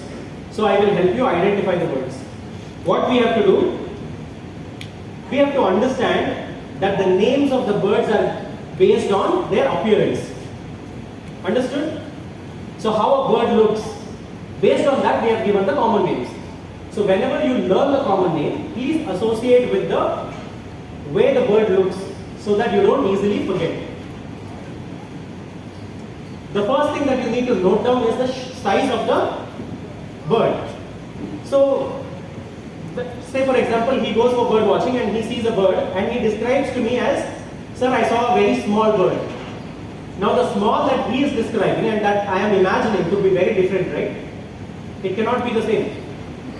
So what we have done, we have identified these 4 birds which are common, known to everyone. So when he comes and says, sir, I saw a bird which was similar to that of a sparrow. All of you know sparrow. So I cannot imagine something different, right? We'll be in the same page. So it becomes easier to narrow down the search because we have close to 11,000 different species and we have to narrow down to one species. That's a lot of work, right? Next, you need to observe the colors. For example, in colors, 2 things we have to write down. One is the major color and the other one is minor color. Major color and? Minor color. Okay. So when you see a kingfisher, what is the major color? Blue. See, there is a discrepancy. Some are saying blue, some are saying orange or red or whatever. Why is there a discrepancy? It is the same bird, right? Yeah, but major color. See, some are still saying red and orange. The difference is, it depends from where you saw the kingfisher. If you are looking at the back of the kingfisher, you are right if you say major color is blue. If you are looking at the kingfisher from the front, the entire front region is orange or red from a distance. So that is very, very important. So when you write down, please write down from which angle you are seeing the kingfisher. Is it from the back, side or front? Then you describe the major color and the minor color. Is that clear? Okay. Then if the bird comes a little closer to you because you are well behaved in the field, yeah, it happens. They come very close to you sometimes. Then you please observe the beak shapes. Looking at the beaks, we can identify what the kingfisher or whatever the bird is eats in the habitat. For example, if you look at the first one, generalist, it eats a variety of food items. The crows and miners have that type of beak adaptation, and you would have seen them eating rice that you throw, chapati that you throw, or it might be eating grains, it might be eating a dead rat. You would have seen all these things, right? Because it has a generalist beak, it is able to perform this. Now other beaks are specialist beaks. They are well designed to take a particular type of food. For example, the nectarivore. If you see, it is very slender and curved. It is designed to go inside the flower and consume the nectar. Right? Similarly, all these different beaks are specialized beaks. So please observe the beak shapes. That will help us narrow down the search. Then if they come further close to you, observe their feet also. By looking at their feet, we can tell which part of the habitat they live. Some birds prefer to live in the ground. They never go and sit. For example, there is a bird called lapwing, which you will definitely see when you start observing the birds. You will never see that bird on a tree or standing on a wire. It will always be either flying or on the ground. Okay? Because it has an adaptation of a ground bird. That's why it cannot stand on a tree. Is that understood? So please observe the feet shape when possible. That will help us identify where it lies in the habitat. Next, not always birds are going to pose for you, right? They are not your friends. So sometimes you will see them flying above you. So see the wing shapes. If you are good at sketching, please do the sketching. By that we can narrow down the search of the wing shapes and identify what type of bird it is. See, looking at this, we can also say how far the bird can fly. If they have finger-like projections, can you see at the tip? They have finger-like projections. Those birds, when they migrate or when they fly, they go to a very great height. Okay? The birds that don't go very high do not need that adaptation, so you don't see that in all other birds.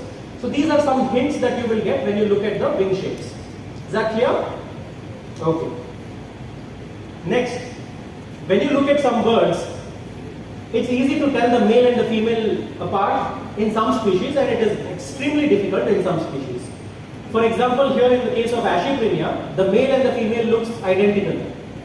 So unless you stand there and observe, and if the male is singing or dancing, then you can easily say that, okay, this is the male and the one that is sitting and observing is the female. But otherwise, if they are both, or if you see them alone, it is very difficult to say which is the male and which is the female. But in some species, it is very easy. For example, the Kogilia or the Koel. The males are completely black with blood red eyes. The females have white and brown spots. So they both are very different. Sometimes when you don't know this, you might write down that as a completely different species and you will keep searching the field guides and the websites and you will never find that bird because it is some other species a female, right? So you need to keep in mind how they look different. Then in some species, in this case it is a rosy starling. This bird comes from Turkmenistan all the way to India, South India, without any passport and visa. Okay, and every year they come here and breed. So when they come, they will look like this, like barley. Okay, there is no spike hairstyle and all that. Once they come here, the breeding season begins. So the males that are ready to breed, they will grow these extra feathers which are called a crest. Understood?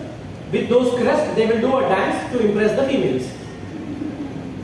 And when they are going back, the breeding season is over. So those feathers fall off and they again become bald and go back. Okay? So these type of interesting behaviors you will be able to see when you start observing them. So some species, male, female, it's very difficult to tell apart. Some species you can easily tell apart, and some species like these, you need to keep in mind what season you are seeing them.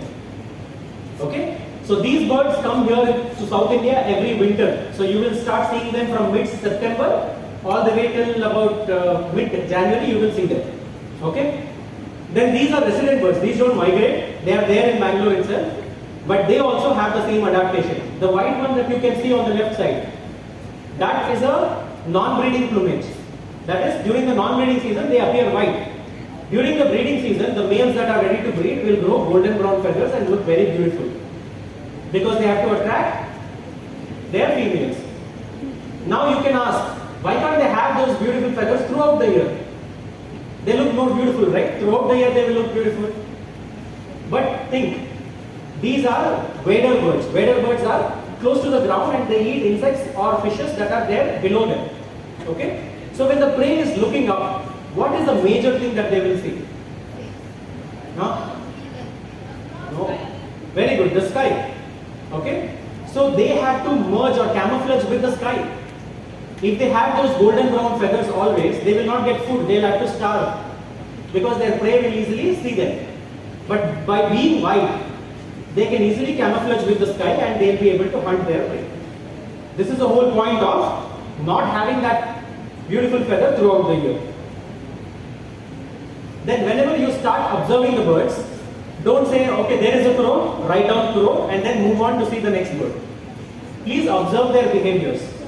Okay, understand, spend a few moments and see what they are doing in the habitat. Because that will give you very good project ideas, and maybe like the engineer in Japan, you might discover something new like the bullet train. Right? You never know. So observe their behaviors. And when it comes to bird behaviors, one of the major thing that is studied is migration. Okay, birds perform different type of migration. I will not get into the details of that. Sir shared the link with you, right? So in that link, my 1-hour talk is available. So in that, I explain in detail the types of migration. So if you are interested, you can definitely refer to that. Basically, you need to understand some birds travel only during the night time, some birds travel during the day, some travel very long distance, some travel very short distances. Now, how do you document it? When you go to the field, when you start identifying the birds in the field, how do you document it?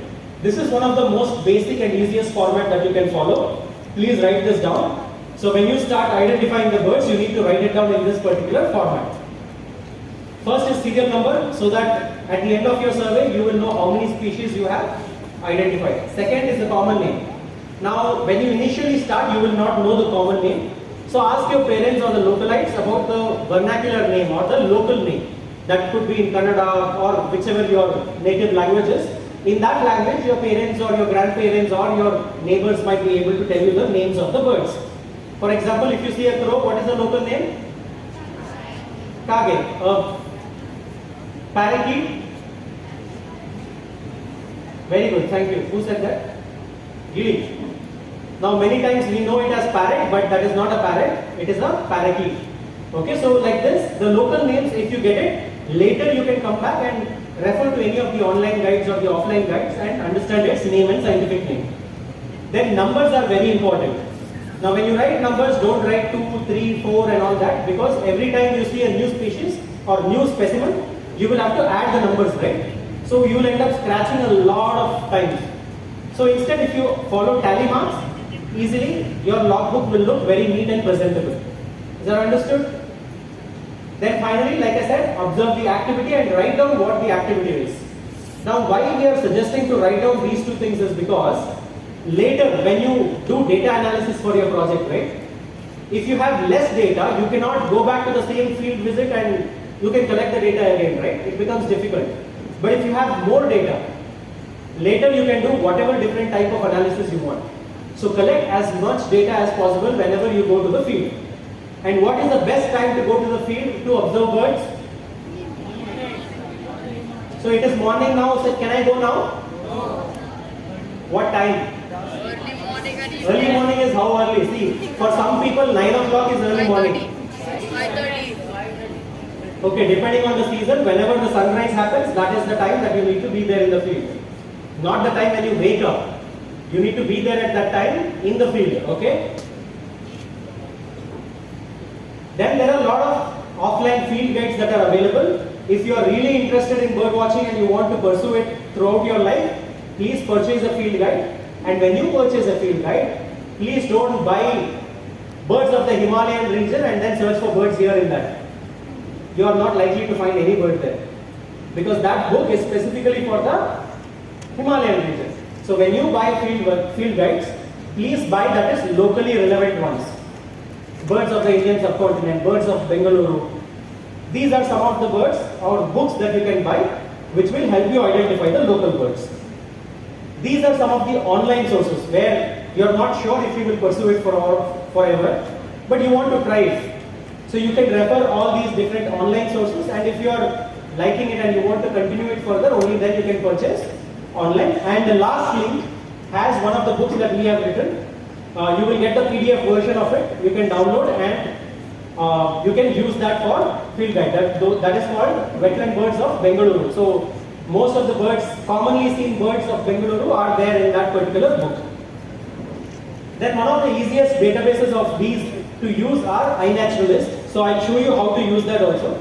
So when you go to iNaturalist, you will end up in the landing page like this. So when you open the website, this is the page that you get. Following? Not following? Okay. When you want to identify the bird online, I shared some of these links, right? So of all these links, the easiest one is iNaturalist. Can you see 1, 2, 3, 4th one? Yes, sir. Yeah, that is a database. So when you type iNaturalist in Google and enter that page or website, this is the page that you will get. Okay? So in this, there is an option called Explore at the top. When you click on Explore, you will get a page like this. It will show entire world map and all the different species that are present across the globe. Do you need that much data? You definitely do not need that much data. Because here you are trying to pursue only one taxa, like birds, butterflies, insects or something like that. So what we do under observations, there are two search columns. One is for species, the other one is for location. So here, because we are in the bird session, we are looking at birds. We type birds there, and in the location here, can you see this area? I type Bangalore. So when I type and hit enter, it narrows down the search to the Bangalore region and only to birds. So the different birds that are identified in this area, it is showing. So when I scroll down, or it's showing observations, species, you might not be able to see it from there, but it has all these details. When you click on species, it will show a page like this. With photographs, it will show all the different species that are documented in Bangalore. So say you have seen some bird in Bangalore around your study area. So you come here and you search for the photograph. Look what looks similar. Say for example, I saw a bird like the first one, black-eyed. I click on that. I get a page like this, where it has multiple images. So I can cross-reference and ensure that it is the right species that I am looking at. Okay? So further, if I scroll down, it will show the geographical description. Say for example, I am in South America and I have seen a bird that looks like this. Now, according to this map, it is showing it's restricted to Asia, Europe and Africa and Australia. So, you think this is the bird that I saw? Definitely not. So, you can filter out based on its geographical reference.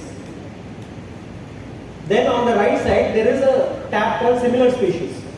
Now, I came to this species and understood this is not the one that I have seen, but it looks something similar, right? So I click on similar species. What happens is it gives me a page like this with all the birds that look similar to black-kite. Okay? So when I search, I can scroll through the images and then identify the right species that I have seen. This way you can easily identify the bird that you have seen. In case you still have challenges, you can always write to us and we'll be more than happy to help you identify the bird, provided your description of the bird is like what I have mentioned. Don't write, I saw a big bird, I saw a medium-sized bird, I saw a small bird. Write as per what we have just shared. Okay? What are the 4 references? Sparrow. Very good. Sparrow, myna, crow, eagle. Very good. These references you need to give. Now, who invented traffic lights? Humans or the birds? Birds. Traffic lights.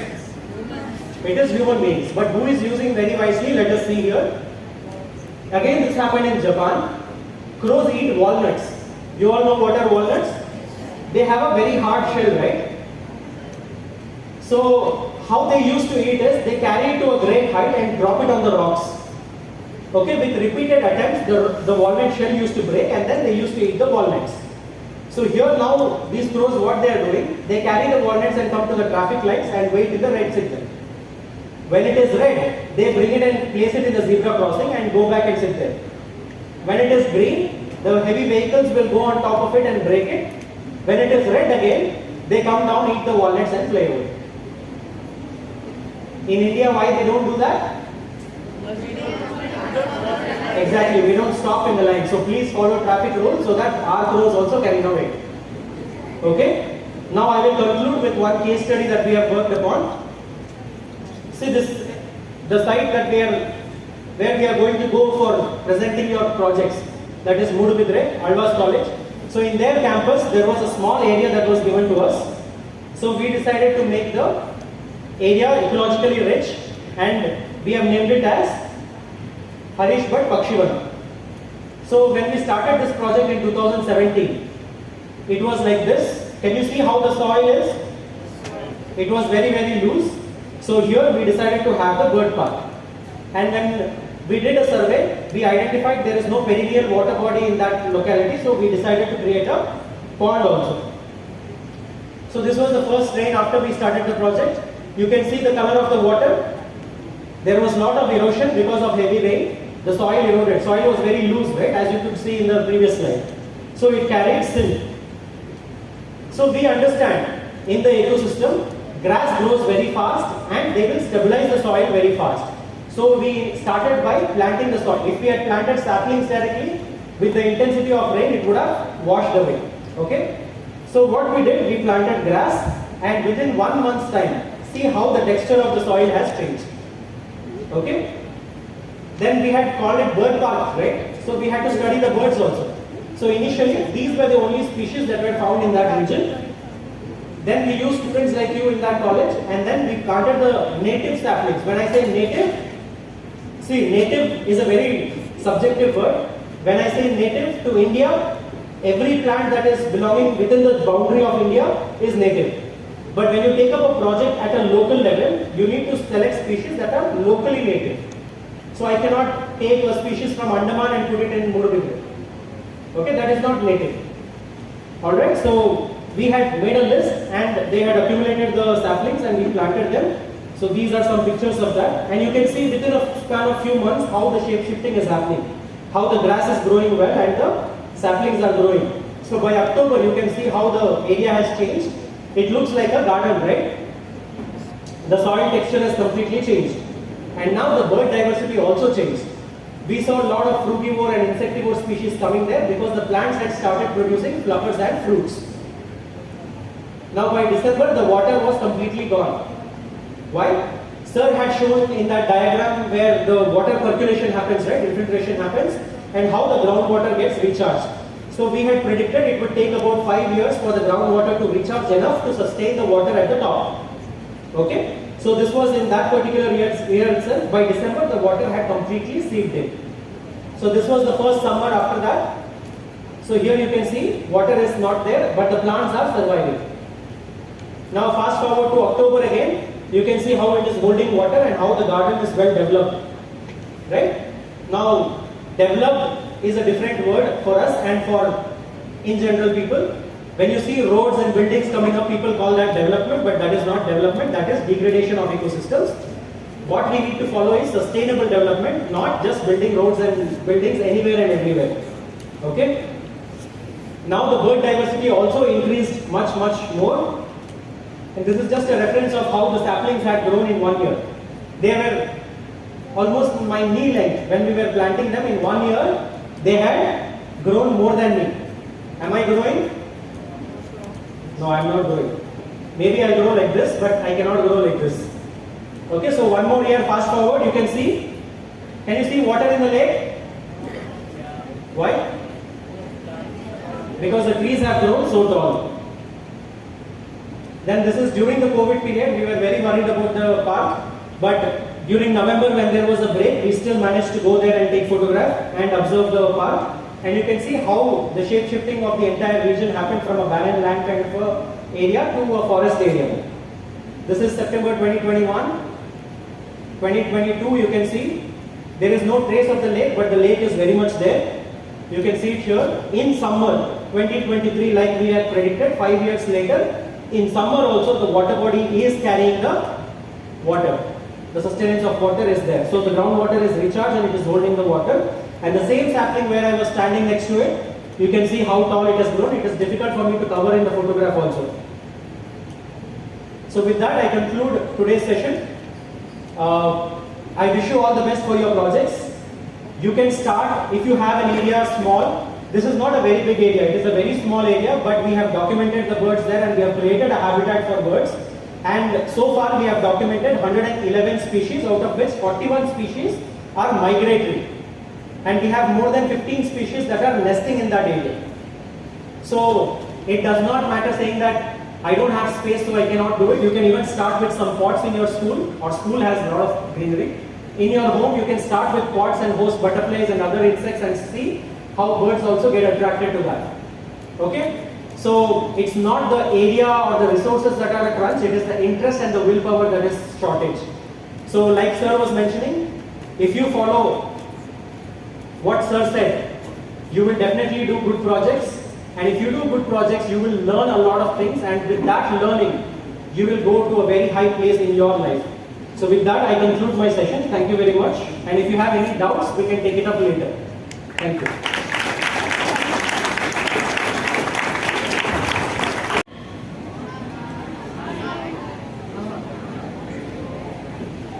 Actually, I came here to give small tips. I will give. Okay. Based on your lake project. Okay, are you happy? Yes. Yeah.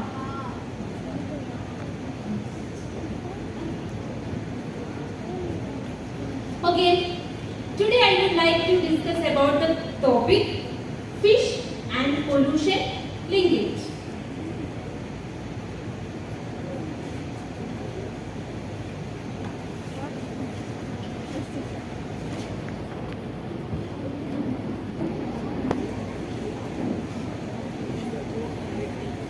Fishes are good indicators of water quality and health of the aquatic ecosystem. Why fishes are good indicators of water quality? Can you please tell? Yeah. Because of an area, most fishes that water quality is good and most fishes are bad and water quality is bad. Okay, I will tell you very simply. Because the fishes are live under water and depends on water for dissolved oxygen, shelter, food and other habitat. Okay. So another thing, the fish is nutritious. That's why we are having food. Okay. So you will get low fat and cholesterol, then lot of minerals, then omega-3 oil, then minerals, etc. So, in coming to your project, then what you wanted to do? You wanted to identify your fish species. Okay. Then here we can see that The fish has different fins. The dorsal fin, caudal fin, anal fin, then pelvic fin and pectoral fin. Then they have mouth, they have eyes as for their vision. Then they have scale for provide protection from environment and predators. Okay. Then what you wanted to do? Based on that different fish species, you wanted to classify the scientific classification. Here the scientific classification they are given the kingdom, phylum, class. In our freshwater fish, this much is same. I give this much. Okay. Then particular species, their order, family, genus and species level is different. Okay. Then our aquatic food chain. Based on our fish, we have three different types of fishes like bendivorous fish, then plantivorous fish and piscivorous fish. The bendivorous fish we can found in the bottom area of the water body. So, what they will eat? They will eat degraded organic matters, then debris, etc. So, where they will be found, we can see that they are in the bottom area. So, when they will get hungry, they will go and take the debris and all the things, no? Then automatically that sediments also disturb. So, from that sediment, what happens? The nutrients will enter into the water column. So, in our primary producer like the microalgae or phytoplankton, they will take these nutrients and they will make food and they will grow very well. Okay. Then another one is the zooplankton. Then zooplankton, here this is the zooplankton. They will eat this phytoplankton. Then the plantivorous fish will eat planktons. That's why that name it came. Plantivorous fish. What type of planktons? Zooplankton and phytoplankton. Then the piscivorous fish. Piscivorous fish will eat plantivorous fish. That's why the piscivorous fish, that name it came. So they will eat small fishes and plantivorous fishes. Now you understood? Okay. Then what you wanted to do? These are some example of the fishes in Bangalore lakes. So here I am giving the scientific classification, their common name, then Kannada name also.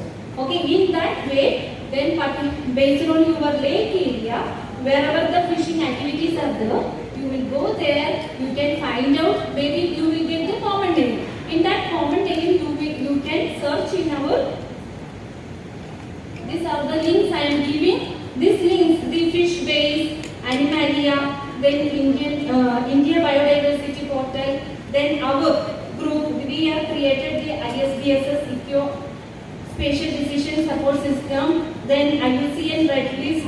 This IUCN Red List give the threatened species or the least concern, that the status we will get. So these are the links you will use. You will get more information about your particular species. Okay. Then first what you wanted to do? You wanted to find out where is your lake. Okay. This is the KC Valley. We have three type of valleys. The KC means Koramangala Chandagata Valley, then Heppan Valley and the Vrishabhavdi Valley. We are under here the KC Valley. So here this is your Vartur Lake, this is your Balantur Lake. Here near to that Mudikolala, Chinnapannahalli, Kaipadahalli, these all the lakes are near to your school only. So what you wanted to do means, our Tulika madam will show you how to digitize the lake area and all. Then you in your school itself, with your teacher help, you can digitize your lake area. Then you can find out where is the exact position and all the things. Then she will teach you how to use with the mobile phone your locations and all. This is GPS. Then with the mobile also you will get the location details with the photo and all the things. She will explain that part. Then Another thing, you won't go alone, okay, in your lake area. You will go with your teacher and your friends, okay. Then you can collect not even fish samples, you can collect your water samples, you can collect macrophytes, then birds, our Bridgetlands talk about that birds thing, then water birds, whatever birds are present in that lake, you can also collect that data, then phytoplankton, zooplankton, lot of it. Later, you can collect with one visit with your teacher, don't go alone, okay. Then, I am giving here the Kesi Valley Lake, this is the Varthur Lake, this is the Munnekolala, then Balandur Lake. In that lake, first we will do, in the case of water quality parameter, we will collect water, okay. In that water, we will look first on-site parameters. Some parameters we will keep it as an on-site parameter. Why? Because they are very sensitive. So, then it will change based on the temperature, time variation and all that will be changed. So, what you want to do means, you want to check in that particular lake itself. When you collect water, that time itself you want to check that one. Like the water temperature, then pH. This is pH meter. If you don't have the pH meter, you can use the pH paper also. Then TDS, then EC. These are the things you can do. Then DO also, that our Gagana madam will tell about that part. Then another one, you wanted to find out what are the threats to the lake. Okay. Then here we can see that the sewage water entering into the lake. Okay. This is our Chinnapanahalli lake. This is the picture. Then solid waste dumping. This is our Varthur lake. Then macrophyte cover. Then what happened macrophyte cover in this much? Can you please tell me?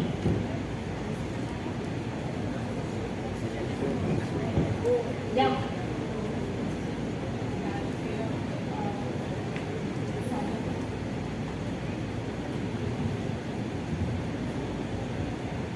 Excessive growth of algae because of overnutrition in the water. Macrophyte.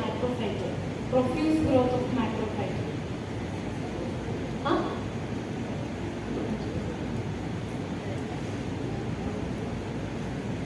Okay. Ma'am, they reduce the oxygen level. Yeah. Okay. I will tell you one more point. Like this is the way. Here the macrophytes are there. We are not removing in the correct time. Then everything it will be there. One particular life cycle it is there. Okay. After that period, they will die. Then they will degrade. And all the nutrients again enter into that water body. So, then again they will grow very much faster than anything.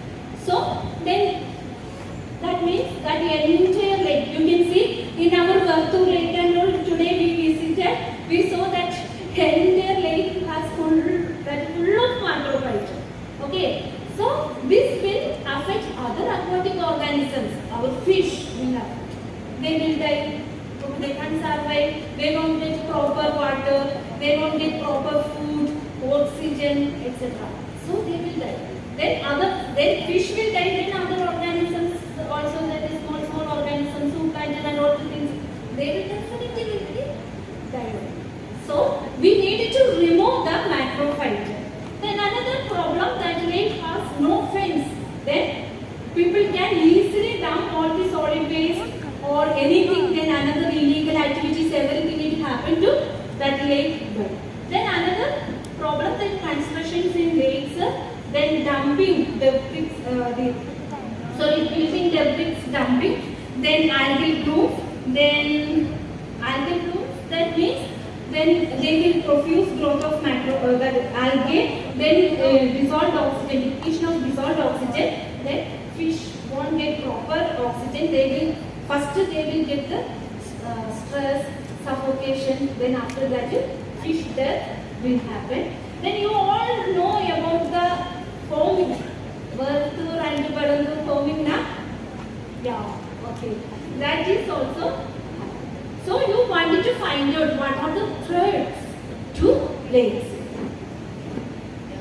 Okay, why we wanted to find out this all the threats? Because this all the threats, it will be that abiotic and biotic factors. These all factors will affect our fish growth. Okay, here you can see that abiotic factors like prey-predator relationship. The prey-predator relationship will be not in the equilibrium stage, then it will affect our fish diversity. Another thing, algae. What she told now, that algal blooms and all the things which happen, then the oxygen depletion, then fish death can happen. Then other microorganisms. The water is polluted, then lot of other the microorganism will grow. Then this will affect the fish diseases, then fish death also. Then other species like our that visualize are talk about that water birds, then other amphibians and etc. will their numbers also very important for the fish growth. Then abiotic factors. Abiotic factor, first one is temperature. This temperature can vary with time. Okay, seasons. Then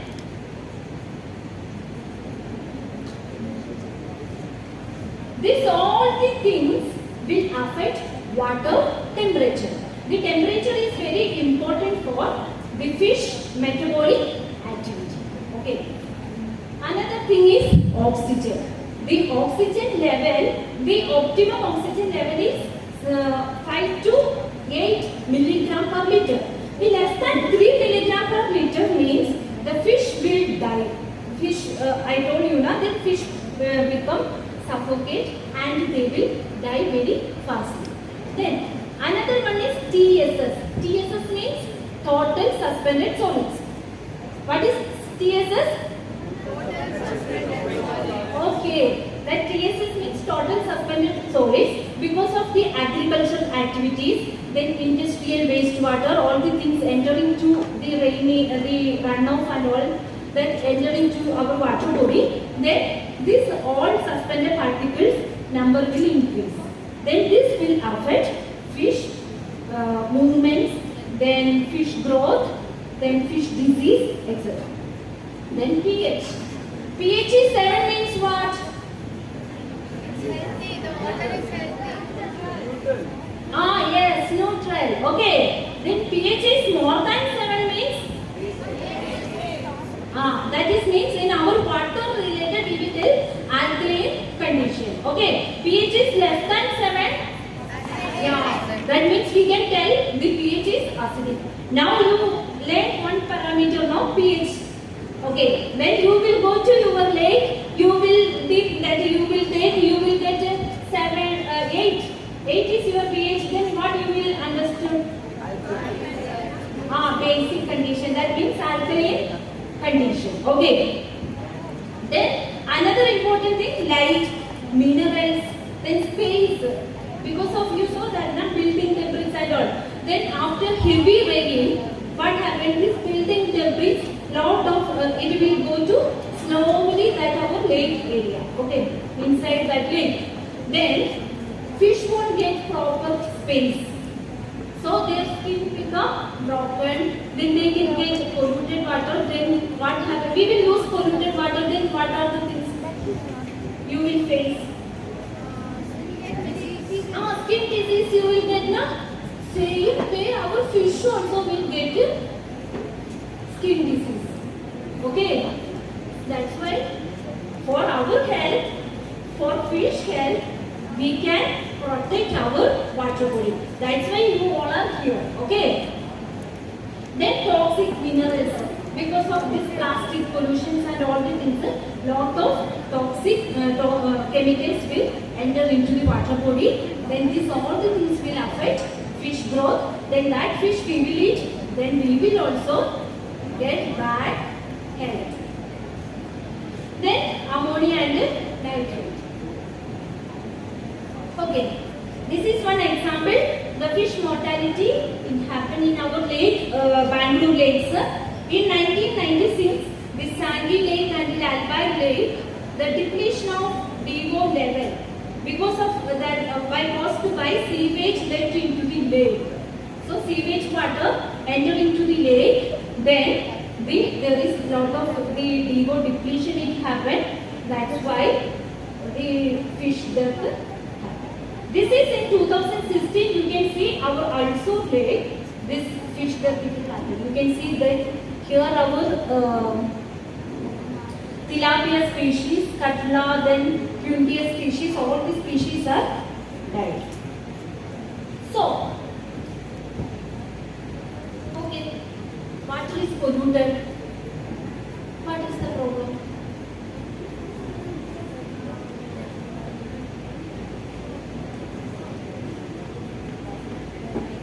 Hi, hello. Water is polluted. You have any problem? Dirty water. Okay. Water is polluted, then our fish will have lot of problems. Okay. Their gills, jaw, eye, muscles, skeleton, then fin deformity will happen. Then split fins. Why that fish needs fins? Yeah, they can swim, they can move from one place to other place and all. Then that has this split, it will be there, then it will be very difficult to move. Then they will die very fastly. That's why our fish is telling stop water pollution. Okay, for what purpose? You will get good water, then you will, the fish also will happy, then your health also become happy. Then water pollution. Why water pollution it happened? Because of our process of anthropogenic activities. The different types of activities like agriculture activity, then industrial process, then fertilizers and pesticides, waste disposal, then mining, fossil fuel compression, etc. These all the things, the water is polluted. This water is polluted, then we will also get different type of disease. The cancer, then diarrhea, then vomiting sensation, Alzheimer's, etc. We will get different varieties of disease. So, our water body we wanted to protect, no? Yes. So, effect of water pollution, that means I will give the summary that health hazards, biodiversity loss, then aquatic habitat changes, then economic loss. Then these all fish will die like them. Then fishermen won't get good fish. Then they won't. Then we won't get the polluted fish. Sir already talked about that. The polluted fish we will have now. Then we will also get disease. Yeah. So here the fish diversity decline in Bangalore lakes because of habitat alteration. Then reduction of natural habitat area, then water pollution, then sedimentation, then introduction of exotic species, overfishing, etc. Then why we wanted to protect our water body? Because in polluted water, the eggs and fries of fish may find it difficult to grow up into adults. So here you can see this is the egg, okay, fish egg, very small one. This, then your water is polluted, then how this fish, the fish egg will survive? This fish, this is the male fish, they protecting the egg and that female fish also. Okay, we can give some solutions. Okay. First solution, we can avoid pollution due to untreated sewage, then fertilizers, pesticides and other anthropogenic activities. Another thing, do not harvest the fish during the spawning period. That is the monsoon period, that is the mainly the spawning period. So in that time we never harvest the fish. Then do not harvest juveniles. Small fishes also we never harvest. Then do not allow to introduce of exotic species into our lakes. Like exotic species will enter into our lakes. They might be carnivorous fish. Then they will eat small fishes and all. Then our native fish diversity will decrease. Then educate locals about the importance and ecology of freshwater fishes. Okay, this is your duty. Correct, no? That's why you are coming to our lake symposium, na? Yeah. Okay. You wanted to do successful project? Yes. Yeah. Then what you wanted to do means, first you wanted to select your project. Okay. Then prepare for project. How you will prepare for your project? Can you please tell? Yeah, first one you wanted to find out where is your study area. Okay, where is your study region and all. Then you in the water quality you wanted to do means you wanted to find out what are the standard methods for doing that particular parameter. Or field, you wanted to do the bird diversity, then you have to find out how to identify all the birds. In all the things, then fish diversity you wanted to study, then you have to find out where I will get the information. That we have already given. Your bridges are also given. I also given the links. So that is very easy part. Then preparation part is over. Okay. Next one is field visit. Okay. In that field visit, you can collect your whatever data based on your project. You can collect your data, that means water quality you are doing, then water sample you want to collect. Then fish, now you can find out, you don't want to collect fish, okay? You can help with the help of fishermen, you can identify what are the fish species are there. Then you have the smartphone, you can take the picture of that fish, okay?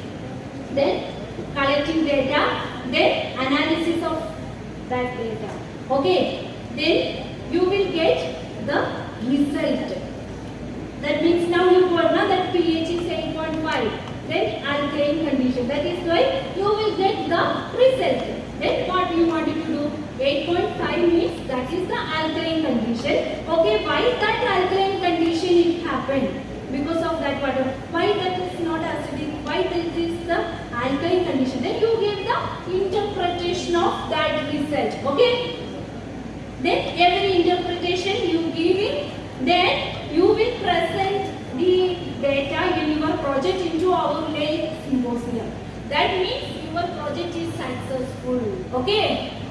Are you ready? Yes. Yeah.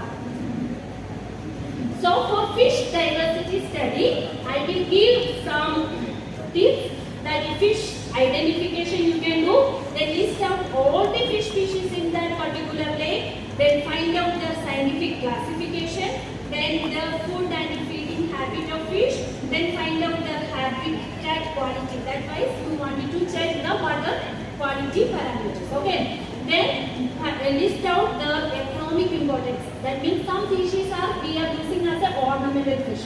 Some species like our katla, rohu, mridala, these are the species we will use it as a food fish. Likewise, you can identify the economic importance. Then you can find out the IUCN status. What is the status of that fish? That is near to threatened species or least concern species or data deficient species that you can find out. Then your fish diversity project is over. Are you happy? Then my topic also here over. So you have to save lake for fish. Then do not pollute water bodies. Thank you.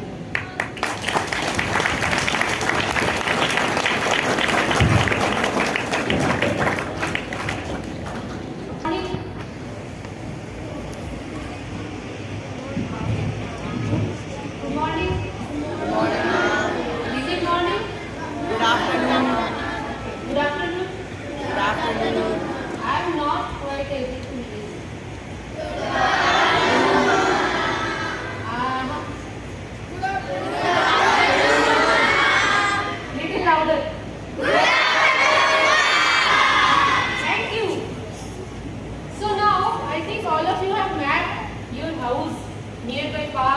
garages, the driveways, line of trees, everything. Na?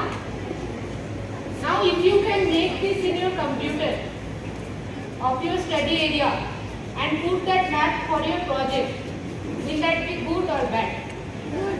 Bad? Louder. I can't hear the last line.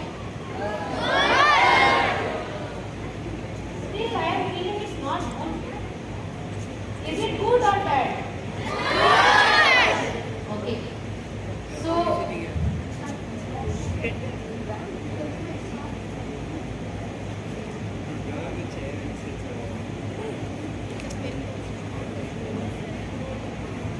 how many of you know this device? I want to see long hands. I know this device, so I have put my hand up. How many of you know this device? I want their hands to be up. Okay, hands down. How many of you do not know this device? Okay. So, you can say you are like me only. This device is called GPS. Okay. This GPS, we use it for sampling the points in field.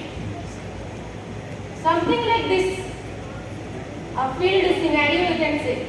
In field, we go, we identify the tree species. Then we take the GPS point to identify which location we have located that species. We note down where that species we have founded, what are the all characteristics of the species and everything that is required for our field good. Okay? And also we take some identification measures. That is that finding of the girth, DBH at girth, sir told na? Yes or no? You remember? Yes, no? Yes, okay. So now you understood how we do field work? Here in a group, we all take responsibilities and we take one job. Okay? So I am here using the GPS. But many of us do not have GPS, na? Yes, ma'am. But we all have that device, na? Yes, all of us. Everyone is sleeping after lunch. No, ma'am. Everyone awake, na? Yes, Then I want louder answers. yes. Like this. Thank you. So we all have this. What is this called? Mobile phone. In our mobile phone, GPS is already there. Okay. So we do not need to worry. So we all have GPS now? Yes, ma'am. Okay. In our mobile phone, that Google Maps is there, na? We have all used Google Maps. In that we can find our school, also our house. We can find the route. So like that, where we are doing our study or our field project, we can mark that location in that Google Maps. So that system only will work and make the map. Is that okay? Is that okay? Yes, Okay. So to do that, I will tell you name of 2 apps that you can install. Okay, note down. First one is GPS map camera. First one is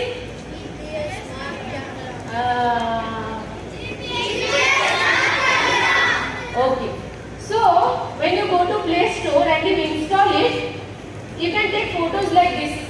I have taken a photo of a plant. Okay. So this is where it looks like a normal photo, right? But if you look closely, down of the photo, this many information is there. Can you say what are those informations? Location, latitude, longitude, date and time. Right? So now, when you have taken the point, where you have taken the point, and which date. All the information is with you, only using a mobile. So now we have taken the field point, right? So moving on to the next application. Before that, I will show you something. Can you see the peacock?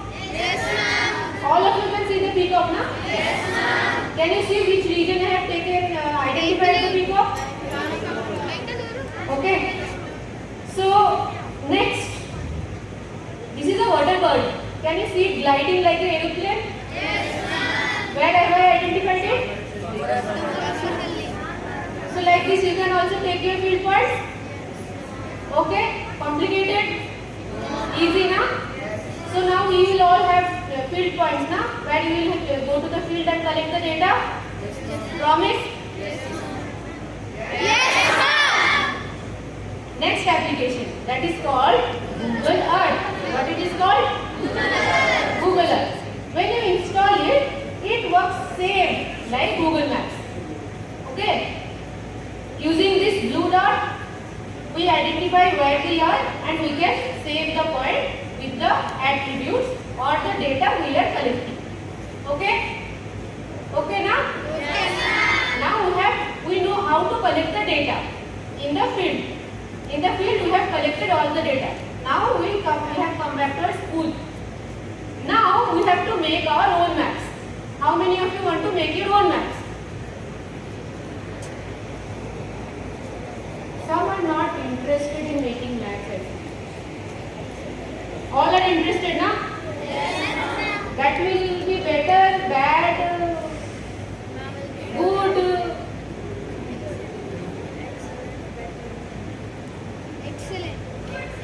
Some good, some excellent. Good. It will be good, na? We can show people, see this area we have worked on. Right? So, how many of you know Google Earth? All of you know? Yes. You have a? Okay, very good. So, many of you who do not know Google Maps or Google Earth, can any of you tell me what it can do for me? Who know Google Earth? Yes, I want loud answers. It can show geographical location photos. Geographical locations, then louder, faster. You can see the Photos, okay. Photos, locations, okay. And what else we can do? Topography, okay. And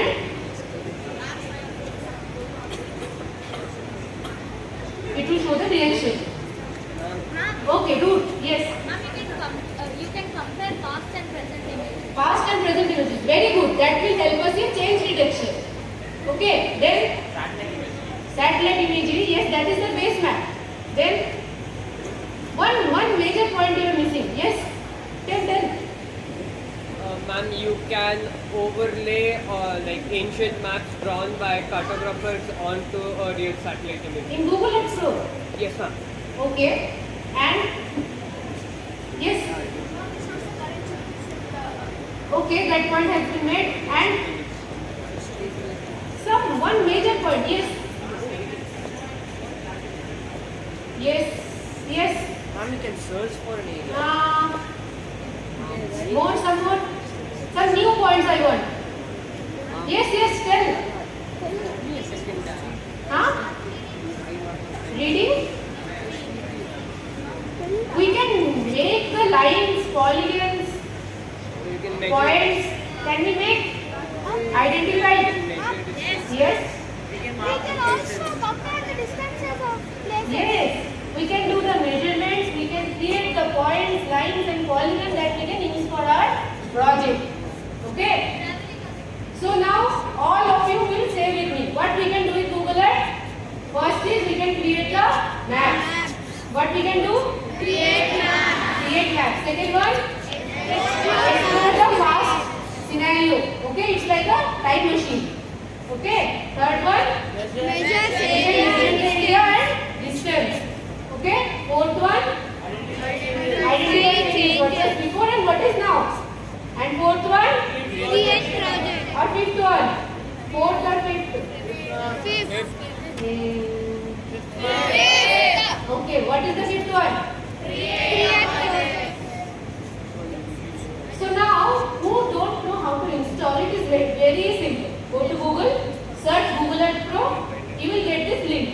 When you go to this link, you will be taken to this website and you can download Google Pro for your desktop. Then when you install it, it will create this symbol, grey and white football like symbol on extra. From this, you can access the app. First, it will show the screen. Then, it will give you the location of your current region.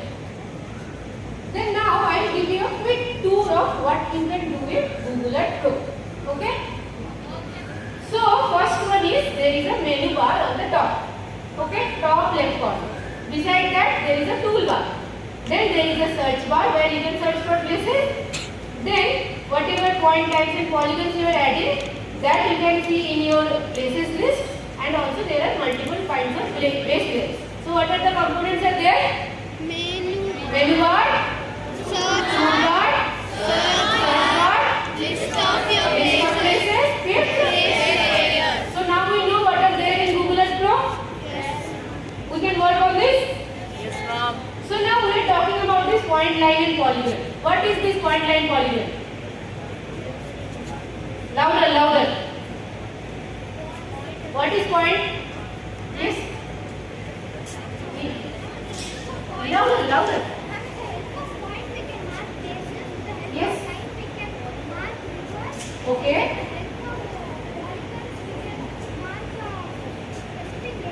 Specific area. Very good. So with the help of point, we can mark a specific location. With the help of line, we can mark roads, rivers, and railway lines like that. With the help of polygon, we can mark areas like lakes, our campus, right? Clear, na? Yes, ma'am. So what are the three things? Point, line, and polygon. All three we can do it in Google Earth Pro. Okay. So now here you can see I have created points, lines and polygon in IISC campus. Okay. So now I will show you how to do that. Very easy. First we will make point. Okay. You remember when I was showing you the GPS map camera thing? There it was lat long thing was there. You remember? How many of you remember? Yes. All of you remember, na? There lat long was there with date and time. Yes, ma'am. You can see here.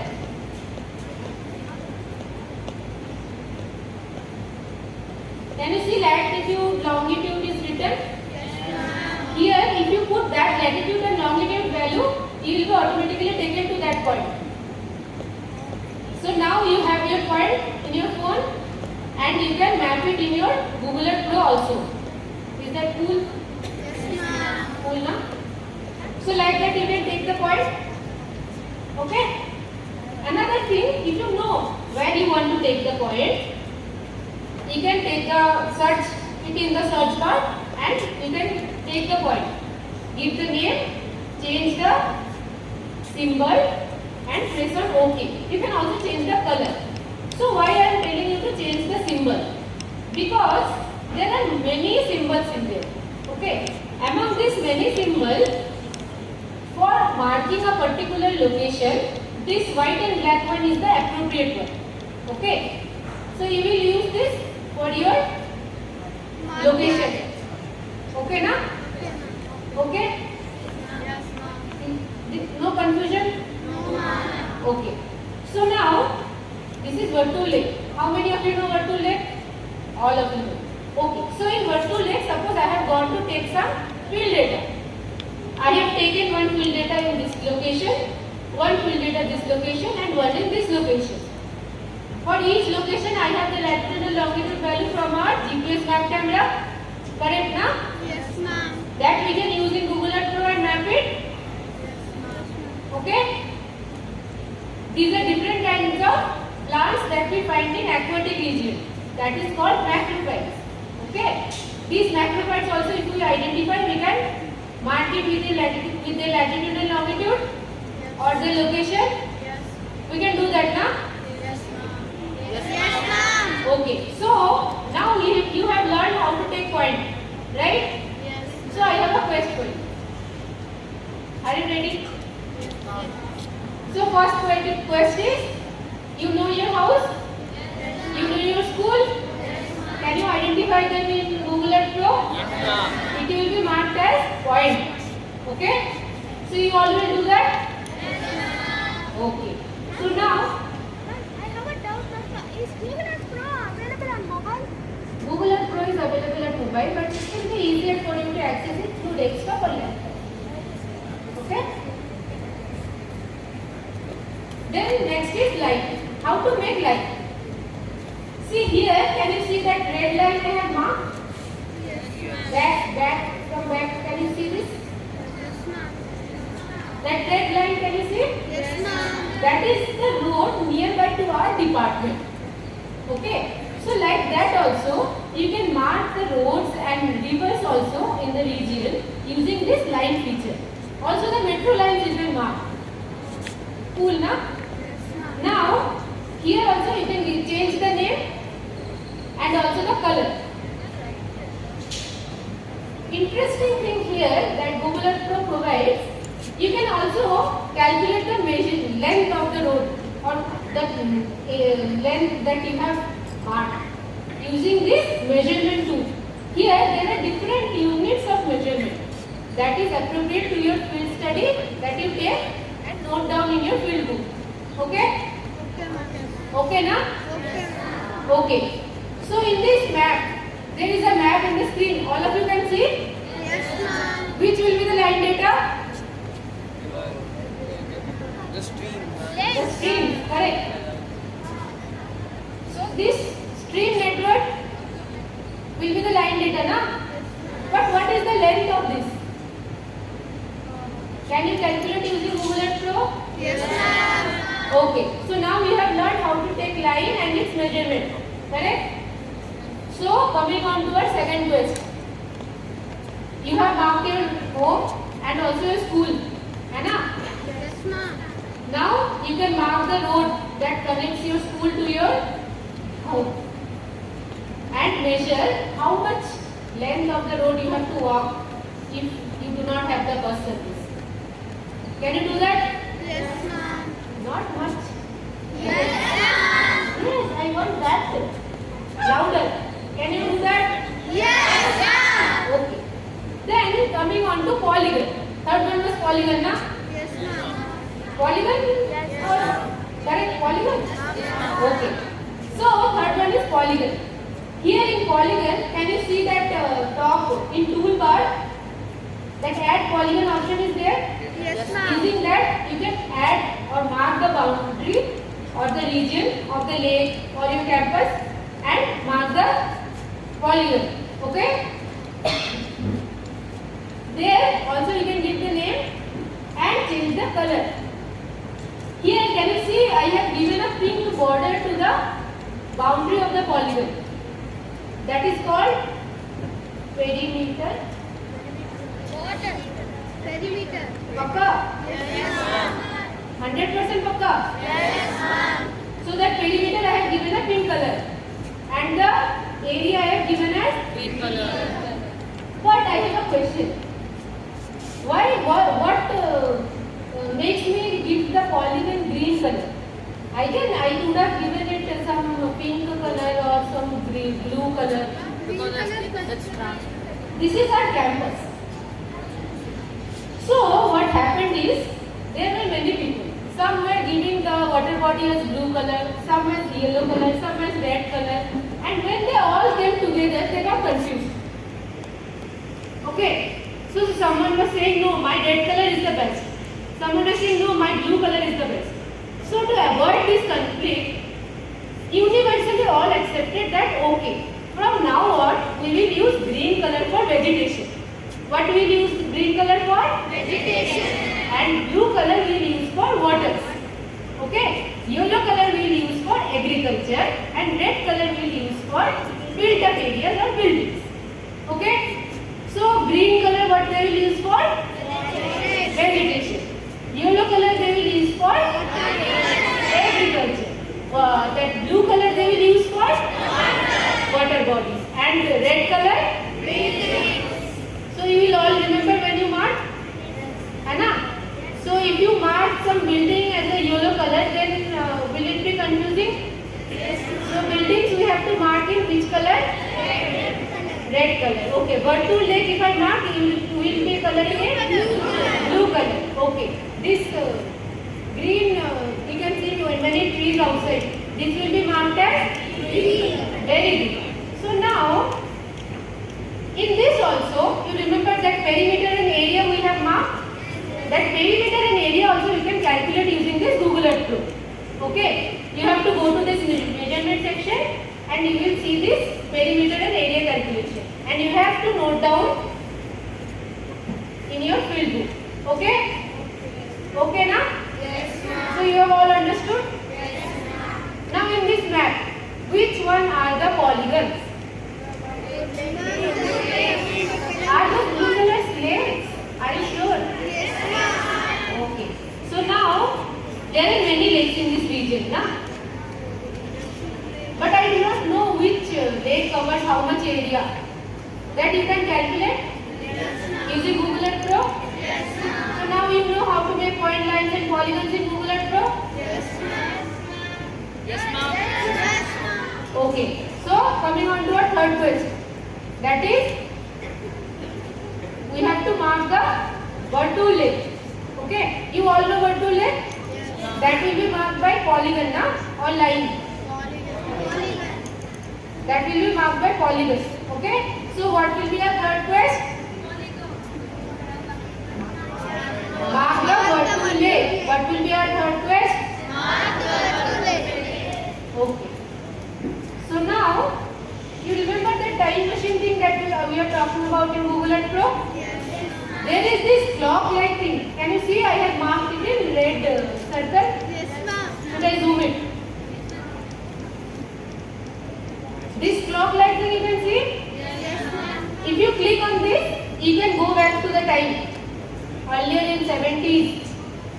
Okay. If you click on this, see here you can see all the images from 1980s to the current time. Okay. So now I will show you something. This is Vartul Lake in 2023. Okay. Going back 1 year, 2022. This is the condition. Then 1 year back, 2021. Okay. Then 2011. Can you see the changes? Yes, ma'am. Time machine works? Yes, ma'am. Works, na? Yes, ma'am. So what this helps us to identify the changes. What does this help? Identify the changes. Okay. So now you all have been experts of Google Earth Pro. Yes or no? Yes, ma'am. Very good. So now you have to save the map. Because finally we have to put it in our project, na? Anna? Yes, ma'am. Okay. So to save it, simple. On the top there is an option called Save Image. Go there, edit the title, edit the legend where all the components are there, and click on the Save Image option. Then your final output will look like this. Okay? Okay? Yes, ma'am. Okay, I can see some sleeping, feeling sleeping. Okay. So can you tell me what are the main components in this map that we have just now prepared?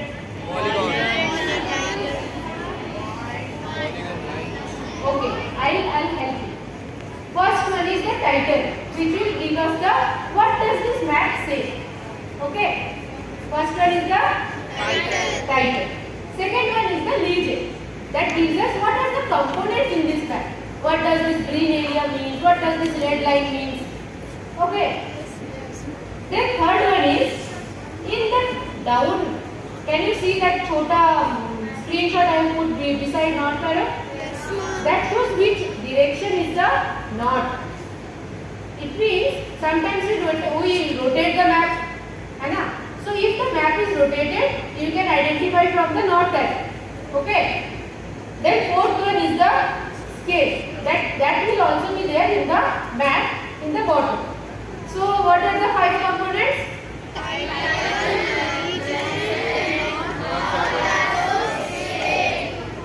What is the fifth one? Polygon? Huh? What is the fifth one? Yes. Fifth one is the content or the map. So, what are the 5 components? Title, legend, north arrow, scale, content. Very good. So now, we have saved the map. To use it in our future, we have to save it in our desktop. Okay. To do that, suppose I have taken some points of trees. Correct? I can take now? Yes, ma'am. Okay. So, here are multiple points of trees. I can right click. Then I will get these options.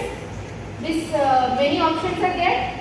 Among that there is an option called Save Place As. What is the option? Save place as. Louder.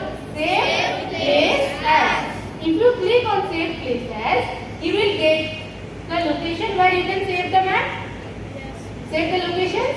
There you have to save it in the type of .kml. What type? .kml. Okay. This thing you should note down. .kml. What type should we save the locations? Okay. So now you have saved it. You have made your map. You have also saved it. Okay. Clear now? Any confusion? Now you can use it when you require it after 10 years? Yes, ma'am. Okay. So now I will show you something interesting. Can you, any one of you tell me what is a buffer? Yes, miss. Huh?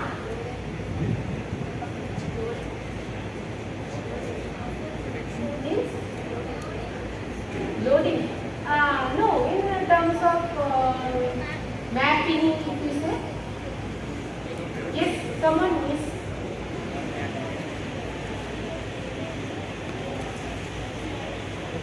Okay. So, I'll give you one example. Have you seen some good lakes other than Battu? Yeah. Where outside there is pathway is there where you can go for jogging in the morning. It is there, na? So, like that, if we create some area, some distance we take and we create a area that we can use for protection of that particular location, that we can call it as a buffer region. Okay, I'll show you some example. This is the Battu lake, right? I have created a 500-meter buffer. Now you can understand what is buffer? All? Yes, So there is a area what we want to protect around that region. Now this is a 1000 meter. 1000 meter means 1 kilometer. 1 kilometer. So you understand now how we are creating the buffer. So if you have a region or lake boundary, you know how to take the distance. You know, right? You don't know? Yes. You know. So using that feature, you can mark the buffer region. Okay. Now I will make things a little bit simpler for you. Using a point location, you can also create a buffer using this web link. Okay. If you go to this web link and if you give your point location, it will create the buffer for you. Things made simpler? You can note down the web link. That is called KML Swatch Earth. Okay. So here I have created a point-based buffer. So now to document your research, first you have to go to the library and collect all the information. Then you have to prepare a methodology, and then you have to create your project report, which will include, write down introduction, materials and method, results, and finally conclusion and discussions. Okay. Then finally we will conclude the report by taking the reviews from our teacher and implementing it. Okay. So 4 steps. First is go to your library and see what are the information is there. Then develop a methodology. Then write your report and finally take the suggestions. Okay. Now you can continue with your research. You remember all the quests? Any questions? If you have any doubt about the things, the PPT will be available online, and I have kept my email ID. You can contact with me if you have any doubt. Is that okay? Yes, ma'am. Is that okay? Yes. Okay? Yes, ma'am. Thank you. So in the morning you learned about birds. Okay? So what are birds? In case of food chain or food web?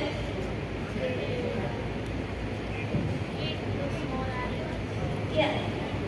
In technical terms, scientific terms. Yeah. Just tell me. So birds, I will just tell you.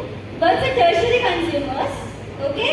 Then since we talked about fish, they are secondary consumers. Okay. So now I will move on to planktons. Planktons, they are primary consumer and primary producers. Okay. So today I would discuss about the topic biomonitoring of lakes through planktons.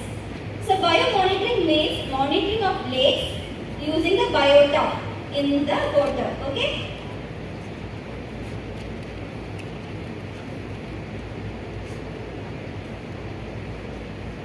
So there are two types, planktons. In Greek, plankton means wandering organisms. Okay. So planktons are organisms that freely drift in water. They freely swim in water. Okay. So there are two types, phytoplankton and zooplankton. What do you understand by phyto? Huh? Yeah, good. Plant, phyto. Phyto means plants. Yes, you're good. Okay.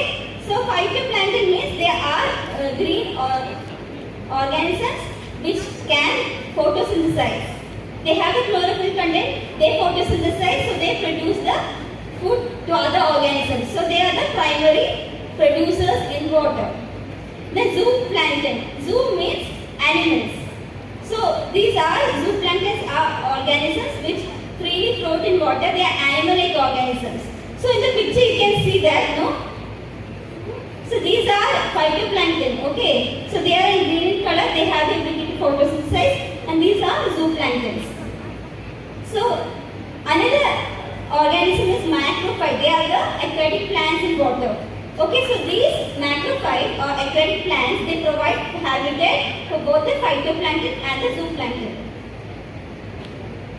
So why algae are important? So I have already told you, algae, they do photosynthesis. So you all know what is photosynthesis? What is that?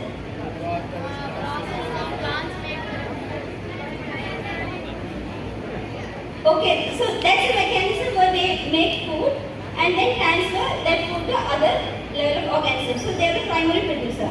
Another property is that it is because of algae we got oxygen on Earth. Okay, so it was cyanobacteria which evolved 3.5 billion years ago. So because of their photosynthetic activity, our atmosphere got the oxygen content.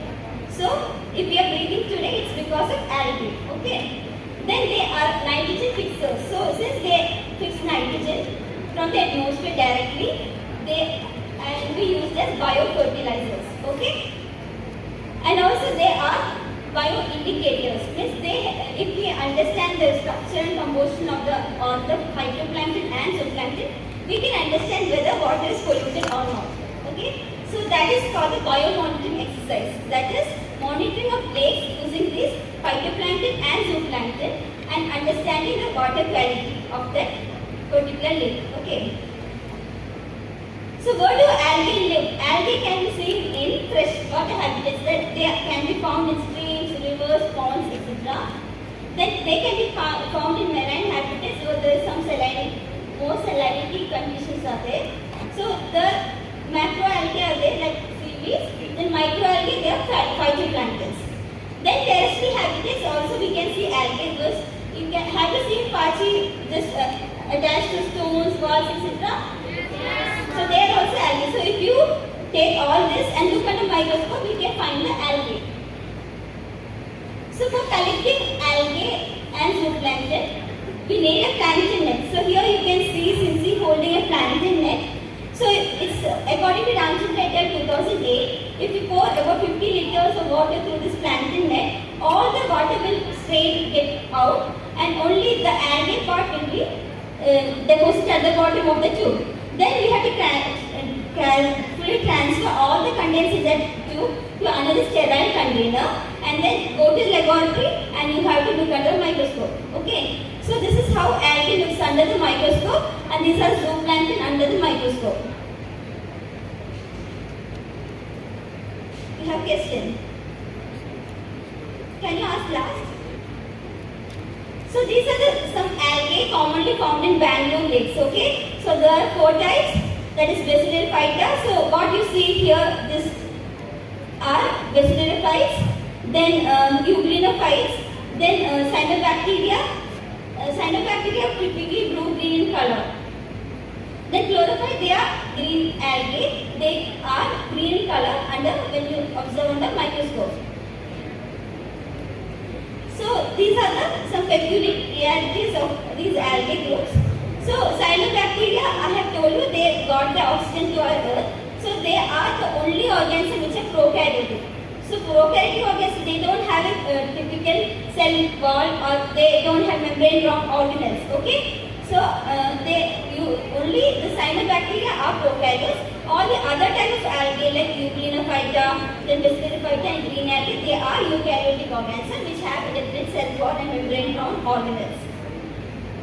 So this blue-green algae, they look blue-green in color under microscope, and it's because of phytobilly proteins that gives a blue-green coloration to this algae. Okay. So these are some examples. So both filamentous forms are the single-celled organisms are also there.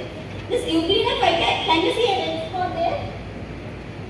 So if you can see, there's a red spot here. Okay. They have the eye spot, which is a collection of orange-red lipid droplets. So if you want to understand Euglena, you have to check for this eye spot. Red spot will be there. Okay. So they are also green in color, and only one species like Tracheodomonas, they are reddish in color. Firstly, they will be green, so when in the mature phase, they will turn to reddish color. Then Bacillary phyta, there are 2 types. There is centric diatoms and pennate diatoms. So here you can see, this round ones are centric diatoms, and this is pennate diatom. Okay. So if you see, it's a soapbox-like structure. Okay, so one will be like this and the other will be like this. So, and this, the peculiarity of this is, this have silica cell wall. The cell wall has silica content.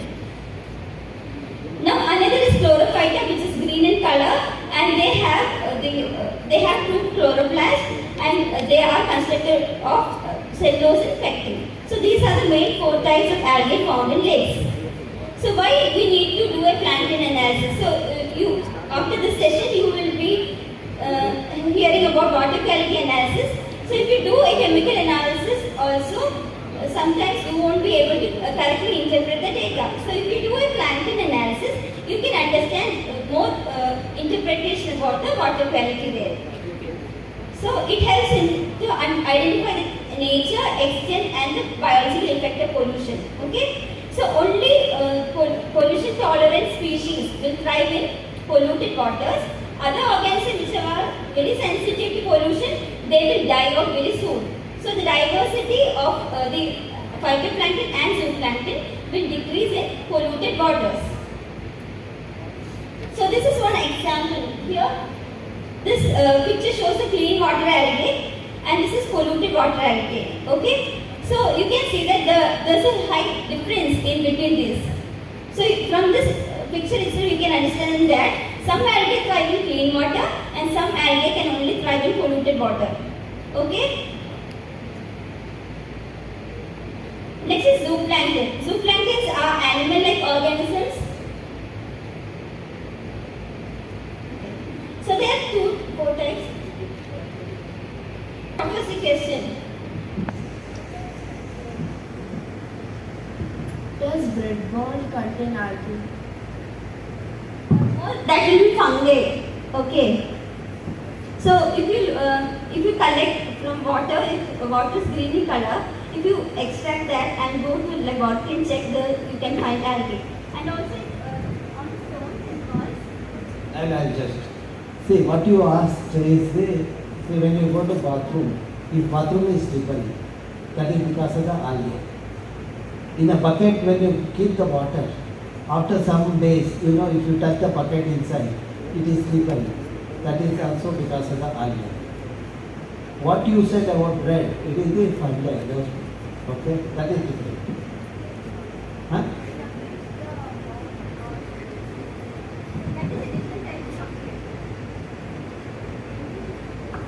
If you don't have queries, I will just give it to the next speaker. Okay?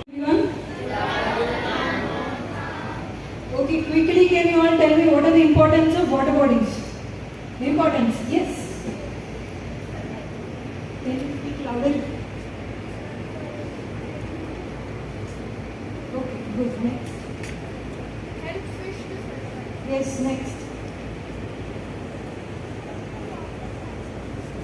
Good. Next. From there. They are the home of many organisms. Yes. Next. At the back. Anyone? Okay. Yes, good. Thank you. I will take this. Yes? Zero. Good.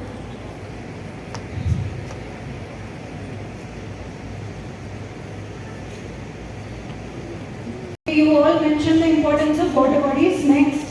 So what has caused all these three, excess of macrophyte growth, frothing and algal blooms?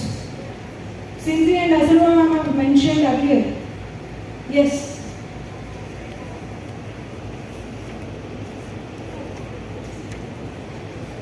It is okay, you can sit and answer. The excess in pollution causes the rotting because of minerals that come up and turn into foam. Nutrients, yes. The excess of nutrients in the water due to feces turning into nutrients causes macrophytes and algal blooms to cover the surface of the water. Yes, This very makes the water completely uninhabitable for fish. Thank you. Okay, you said the causes. So, what are the sources of this pollution? You people have to, can you be a little bit quicker? Yes. Next. Yes. Any other things? Sewage, agriculture. Yes. Rainwater runoff from the rainwater. Okay, all these are the sources for water pollution. So the water is polluted, or when we have to assess the water quality, how does the water quality assessment help us? Okay, I'll only tell the answer. It helps us in assessing to know whether the water is polluted or not in the first place. Then it helps us know or understand what are the sources of water pollution or what has caused the water pollution, and to identify the specific source and also to give the management or take the necessary management actions. Understood? Yes. Okay. So now we have understood the importance of assessment. Next, we need to go visit a nearby lake or water body to assess the water quality. So before collecting the water samples, we need to have a checklist ready. That is, we need all these things ready before we go or visit a field. So what are those? You need gloves, mask, beakers, 1 liter sample bottles, distilled water, BOD bottle, measuring cylinder, tissue paper, water marker pen, on-site parameter probes and field notebook. You all got it? Understood? Yes. Okay. So now are you ready to go for a field visit? Yes. Okay. Now we are in the field. So first, when we visit a lake, what are the things you need to observe? You need to note down what are the biodiversity that is there surrounding the lake. So first one is you note down what is the type of vegetation that is there surrounding the lake. Okay. Done? Second is the land use type. What is land use type? What are the different ways in which the land is used? Like there might be agricultural land surrounding the water body, or there might be a built-up area, that is the buildings, or there might be any industries or any sewage treatment plants surrounding the water body, or there might be waste dumping that could be happening surrounding the water body. So you need to make sure you note down all these points in your field notebook. Okay? And also you will note down what is the color of the water body and if the water is having any odor. You will note down that also. Done? So after noting down, we need to collect the samples. What are the three main points we will be collecting the samples from? The first is the inlet, because that is where the water is fed into the water body. The water can be fed through direct sewage discharge or treated sewage that are being discharged, effluents, agricultural runoff, all these will be entering the water body through the inlet. So you will take the water sample firstly at the inlet, okay? Second, you will be taking at the center of the lake. If you can't access at the center point, you will be taking at the sides. Done? Why do you take at the center? Because it will be giving you the general water quality, okay? The third one is the outlet point where the water will be exiting the water body. So we will know what is the water quality when the water is exiting the water body. Understood? Okay. So after we collect the water sample, we are having two different water quality assessment done, that are on-site parameters and off-site parameters. So on-site parameters are where we do the analysis on the site, like in the field. So what are those parameters? Air temperature, water temperature, pH, electrical conductivity, total dissolved solids and dissolved oxygen. Got it? Yes. How many parameters are we assessing on the site? 6. Okay. So off-site parameters there are many more. These are the ones that I will be mentioning today. We will be assessing all these in the lab. So all these are off-site parameters. Understood? Done? Okay. So the first one is temperature. So we assess temperature to know one, what is the air temperature and also water temperature. So why do we measure this? The increase in temperature affects how the gases are being dissolved in the water. And also, the fish breeding happens, they need a certain temperature, they have a breeding season. The variation in temperature will affect their breeding, and it also affects the other aquatic organisms that are present in the water body. So to know what is the temperature of the water body, we will be analyzing this parameter. Okay? To analyze that, we will be using a thermometer. So while you use the thermometer, you make sure you are not exposing the thermometer in the direct sunlight, because it will pick up the radiations and give the inaccurate temperature. And also you are not supposed to touch the tip of the thermometer, because it will pick up pure body temperature. Okay? You make sure you take the temperature in a shaded place and note down the reading. What is the SI unit for temperature? Degree Celsius, Kelvin. But mainly when you take it in a field, you will take it in degree Celsius. Got it? Okay. So the next is pH. What is pH? Like what do we assess by pH? Oh, okay, I'll take answer from there. Hydrogen ions that are present in the, we'll be measuring that. And what is the scale for pH? 0 to 14. So what is 0 to 7? 7 to 14? What is the neutral range? Okay. In the image, can you see there are two ranges that are given, one for freshwater body fish and one is for the shrimp. Can you see for both of it, the green that they are showing is from 6.5 to 8.5. Can you see? So that is the optimum pH, like the neutral condition. That is where the fishes thrive, like they grow or have a good healthy life in that pH. Any variation in it will cause to the death of the aquatic organisms. Okay? So to analyze the pH, we have a pH meter. You take a water sample in a beaker, immerse the pH probe. After switching it on, you wait till the value stabilizes and note down the reading, and you clean the pH probe and dab it with the tissue paper, and you are good to go. Okay? So, what are total dissolved solids? What all it includes? It includes the inorganic impurities. Okay, you can answer. So, it includes the minerals, salts, and also some amount of organic matter that are there. So, what happens if the total dissolved solid increases in the water body? You know, you see very highly turbid water where the water is not clear. Have you all seen that water? Have you all seen? Yes, ma'am. Okay, what happens when the turbidity or the total dissolved solids are, higher? Okay. No, water gets polluted. How will it affect the water body and the aquatic organisms? Okay.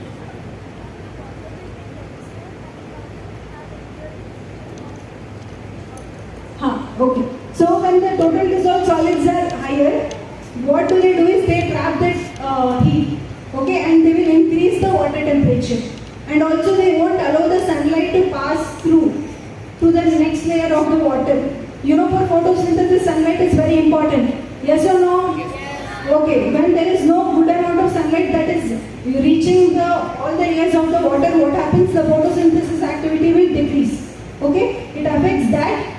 And also it affects the water clarity, reduces the water quality. So to estimate the TDS, we have a similar probe. This is the probe. You on the probe, you immerse the probe in water sample that you have collected in a beaker. You wait till the value stabilizes and take down the reading. Your TDS value is given in ppm, parts per million. Okay, and also this probe will give you the water temperature. You have to note down the water temperature also. Okay? Done? Next is electrical conductivity. So electrical conductivity will give us what is the conductance of the water, like how good the water has the electrical conductivity value, and it also gives us how much amount of inorganic impurities that are there. Okay, inorganic ions that are there. To assess the electrical conductivity, we use this similar probe to TDS. The same procedure you need to follow. You need to take down the reading, but this reading you will take down in microsiemens per centimeter, along with water temperature. Okay. The final important one is dissolved oxygen. Why do we need to estimate dissolved oxygen? What is dissolved oxygen? Louder. To see if it's habitable or not. What is dissolved oxygen?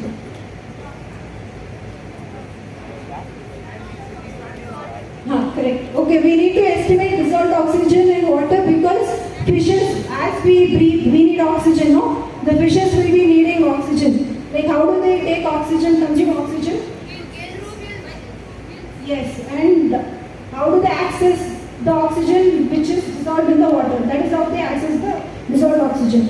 Okay, the main source of dissolved oxygen in water is through photosynthetic activity and also by the solubility of gases from the air. So to assess the dissolved oxygen, can you see the image that is shown? Hello? Okay, that is a BOD bottle. You will take the sample. So when you are collecting the sample in BOD bottle, make sure there is no air bubbles that are formed because it will affect the DO value in your sample. And now you will be adding 1 ml of MnSO4 and 1 ml of Ki. That will give you that brown color flock. Can you see? So that shows the presence of dissolved oxygen. If your water is very impure or too much polluted, you will have a white color flock. Understood? Yes, ma'am. Then you wait for that all the flocculants that are there to settle. You keep it aside for 10 minutes and then you will add 1 ml of H2SO4. Okay? Can you see the fourth image? Everything after adding H2SO4, everything is dissolved. So you will take that 25 ml of that from the BOD bottle and add 2 to 3 drops of starch and titrate it against sodium thiosulfate. When you do the titration, you will be getting the concordant value after 2-3 trials. The value that you get when you inculcate that in the formula, you will be getting the dissolved oxygen value. Got it? All of this will be in the website. Did you understand how to estimate dissolved oxygen? Yes. Okay. The same way we estimate the BOD. What is BOD? BOD is nothing but biological oxygen demand. It gives us the oxygen that are required by microbes to decompose the organic matter that are there in the water body. Understood? How do we assess that? You do the DO estimation for the first day. First day in the sense when you collect the sample, no, you do the DO estimation. And you keep one separate BOD bottle in a dark place for 5 days. On the 5th day, you will be assessing the DO. Hello? Hi? Okay. After assessing on the 5th day, can you see the formula that's given there? You subtract the 5th day DO value by the first day value. That will give you your BOD. Got it? Okay, have you seen, observe the total hardness? In your, without doing any experiment, you can tell whether your water has too much of hardness or not. Can you give me an example? Okay, some waters you need to use too much of detergents to get the lather. Have you observed it? Lathering of water, foaming. Have you observed? That is because the water hardness will be too high. Okay, how do we assess that? So these are the steps that are there. When you do the titration, your endpoint will be from pink to blue. You will note down the reading and whatever the formula that is given there, you will inculcate it in the formula and get the total hardness value. Your total hardness is mainly because of calcium and magnesium. Okay. So we do the calcium estimation. The procedure is given. Your endpoint will be from pink to purple. So magnesium also, to estimate the magnesium, you will subtract your calcium value by the total hardness value. Understood? So usually the calcium value will be higher compared to magnesium. So when you analyze your water sample, if your magnesium value is higher, it is because the algae content in the water is very high. Only then your magnesium value will be higher. Okay? Okay. So alkalinity, you know how our body tries to keep the sugar level in a balanced way, not making sure that you don't become very diabetic or have a very low sugar value. Do you get it? Does your body maintain the balanced sugar level or no? Yes. Okay, the same way water body also tries to maintain the neutral pH. Making sure the water doesn't become very acidic or basic. Okay, to estimate this buffer condition, we do the alkalinity estimation. Understood? Yes, ma'am. Okay. Finally, we estimate chlorides. You know the salt content will be there in water. We do the chloride estimation to know how much of chloride is present in the water. So finally, after doing all the analysis, you will be comparing your values with the BIS standards or CPCB standards to know in which class your water is, comparable with. Like for class A, it belongs to drinking water. Class B belongs to outdoor bathing. Class C for drinking water source after that is being treated. Class D for fish culture. And class E for irrigation or industrial purposes. Okay? Once you do the analysis, you have to compare and see if your water is water can be used for which of these classes, like any of these classes. Otherwise, you can analyze your drinking waters that you have every day and compare it with the BIS standard for drinking water. Got it? Okay. So this is the website that sir all have mentioned before. When you go to that website and click on the environmental monitoring, you will go to the third image. There in the section 7, you will get the principle, how to prepare reagents, what is the procedure, all this in a detailed way. Thank you. everyone. So I hope we had a good interactive session now. So I'll be explaining about natural vegetation. I guess many of you have been through this in your textbooks and all. So what is vegetation? Plants, okay. Can we tell a cultivated land as a vegetation? Yes or no? Okay, let's see. So, natural vegetation is something that where a plant community has grown without any aid of humans. Like it has been grown naturally, and it's also termed as virgin vegetation. And thus, the cultivated crops, fruit, orchards form a part of vegetation, but not natural vegetation. So they play a very crucial role in the ecosystem. So what happens is, I guess you all be knowing about the equator. If you have gone through geography of India and all. Do equator pass through India? What passes through India? Tropic of Cancer. Very good. Tropic of what? Capricorn or Cancer? Yeah. Tropic of Cancer divides India into two equal halves, or it's around 23 degrees. So I'll show you the, one second. First we'll go through the factors affecting vegetation.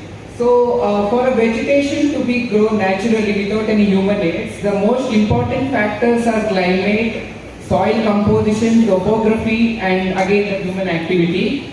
When we come to climate, it's the temperature.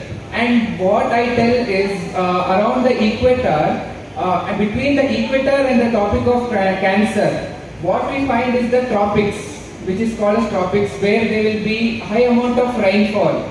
And as you guys know, around the equator, there will be high temperature. The temperature will be high compared to other places, compared to the poles.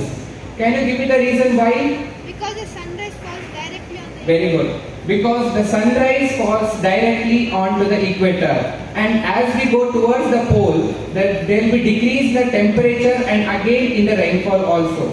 So climate, the temperature plays a very important role, and precipitation means the rainfall. And next the soil composition, the pH, nutrient content, moisture level, etc. The topography is nothing but the altitude from the sea level. Can anyone tell at what level, what feet Bangalore is? The altitude of Bangalore? 900 meters. Huh? 900 meters. Yes, good. Or you can tell 3000 feet.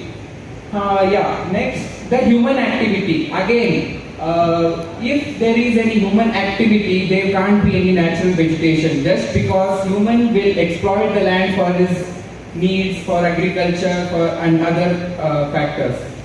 So again, the importance is the oxygen production, the soil stabilization, the habitat provision, and the climate regulation. See, again, the oxygen is very important for humans and all the animals also. So again, the soil stabilization and habitat, it provides habitat for various wild animals and various microorganisms, etc. And again, the climate is regulated with the help of this forest. We know India is one of the 12 mega biodiverse countries, and I'll show you data. See, this was the plant diversity data among which the angiosperm, this data was from 2009. The angiosperm takes the major part with having 17,929 flowering plants, and then the gymnosperms, later algae, etc. So the types of vegetation can be, there are 5 types of vegetation, that is the tropical evergreen forest, the tropical deciduous forest, the tropical thorn forest or the scrubs, montane forest, and the mangroves in India. Here in the map you can see various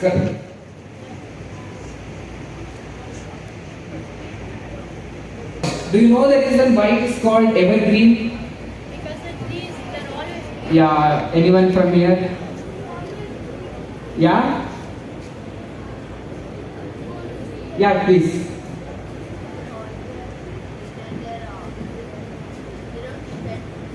Okay, yeah. The leaves are always green. Yeah. And what about deciduous forests? Yeah. You can tell.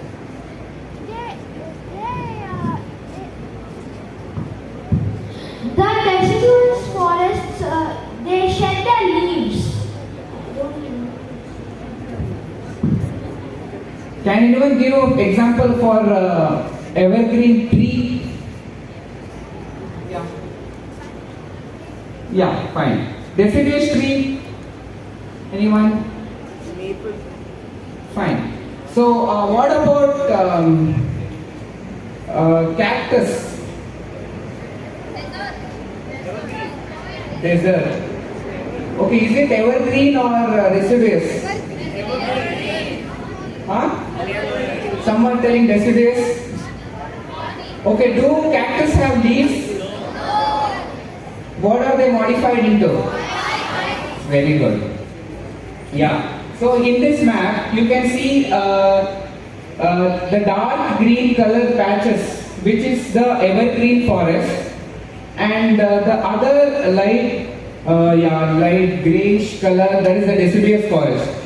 Can anyone tell me any main character which influences the natural evergreen forest? Why the evergreen forest is found only in this part and again in this part?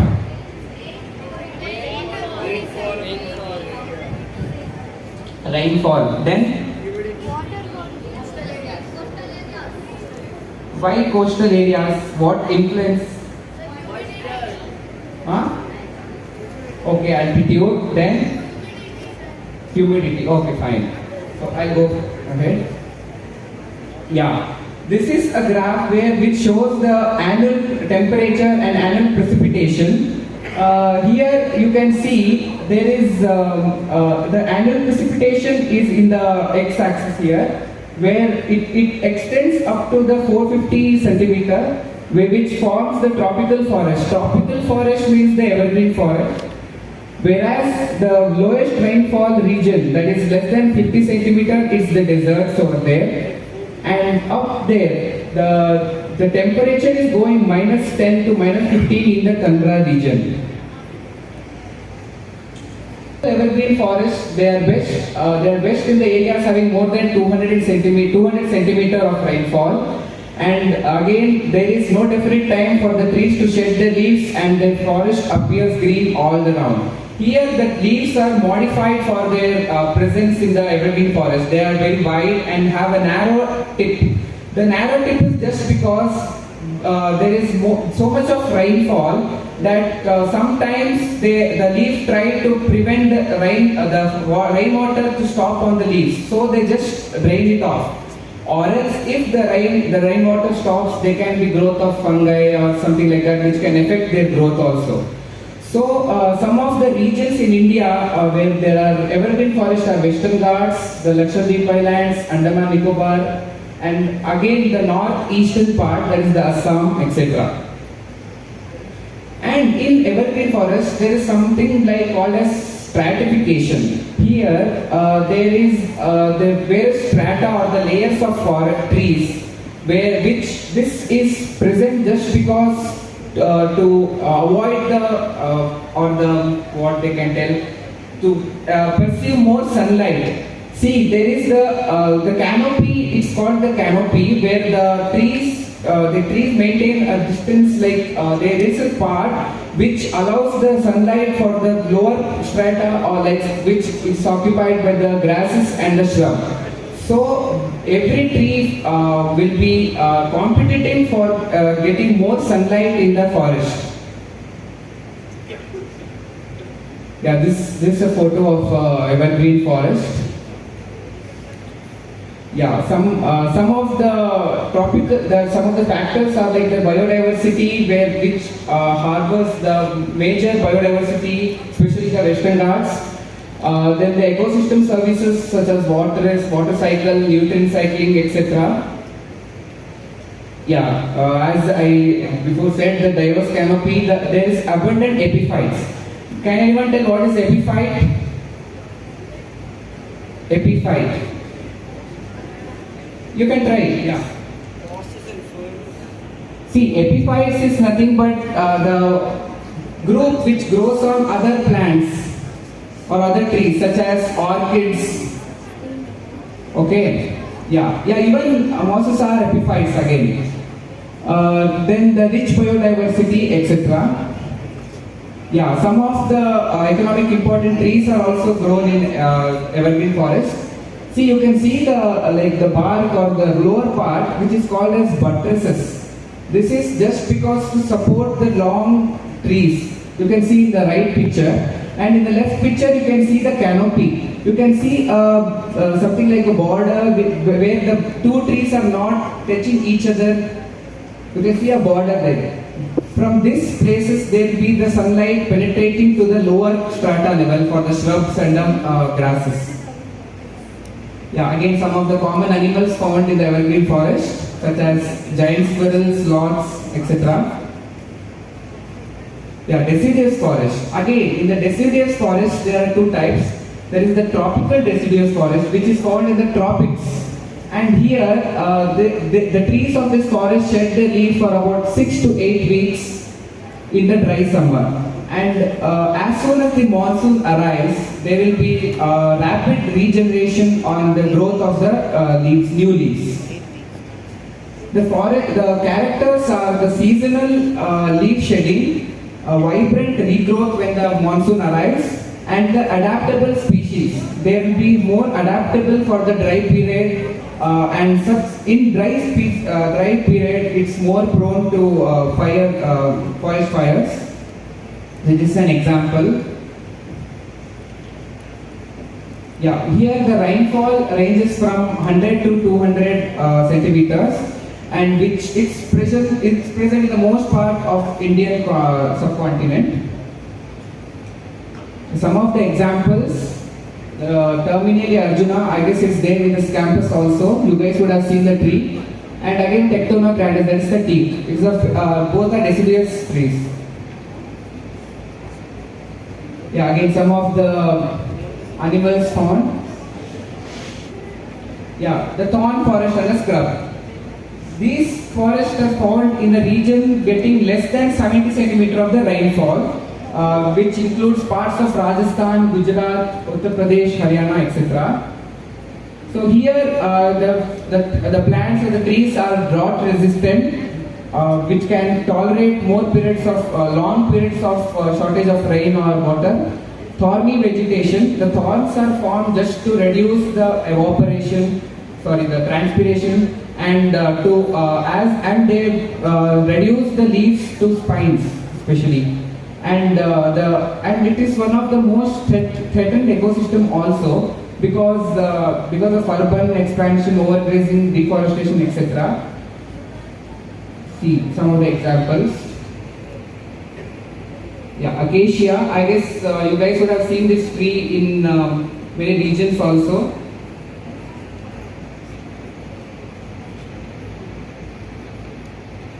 Yeah, camel, desert fox, viper. Some of the in the Estuarian region where the salt water and the fresh water meets. I guess you guys will be knowing about estuaries.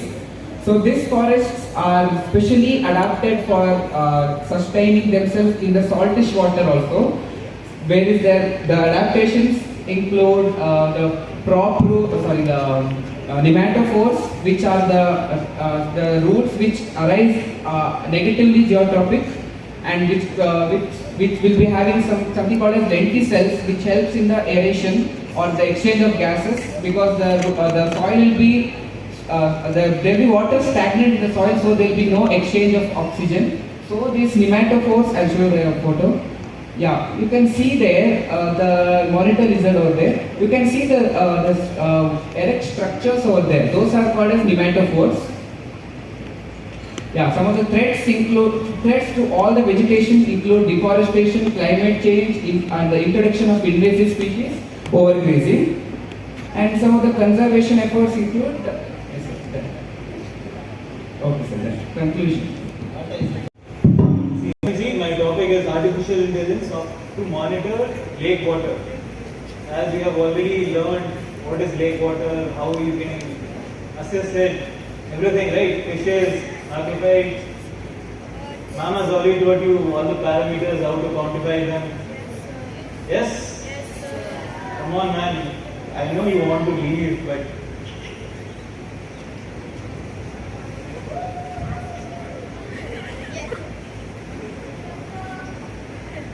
so first I will tell you what I have done in IISC. There is Bangalore Lake Information System. This is to monitor all the Bangalore lakes. Next. So this is the Bangalore Lake Information System. Can you guys see? Yes, sir. Yes. Or is it too small? Okay.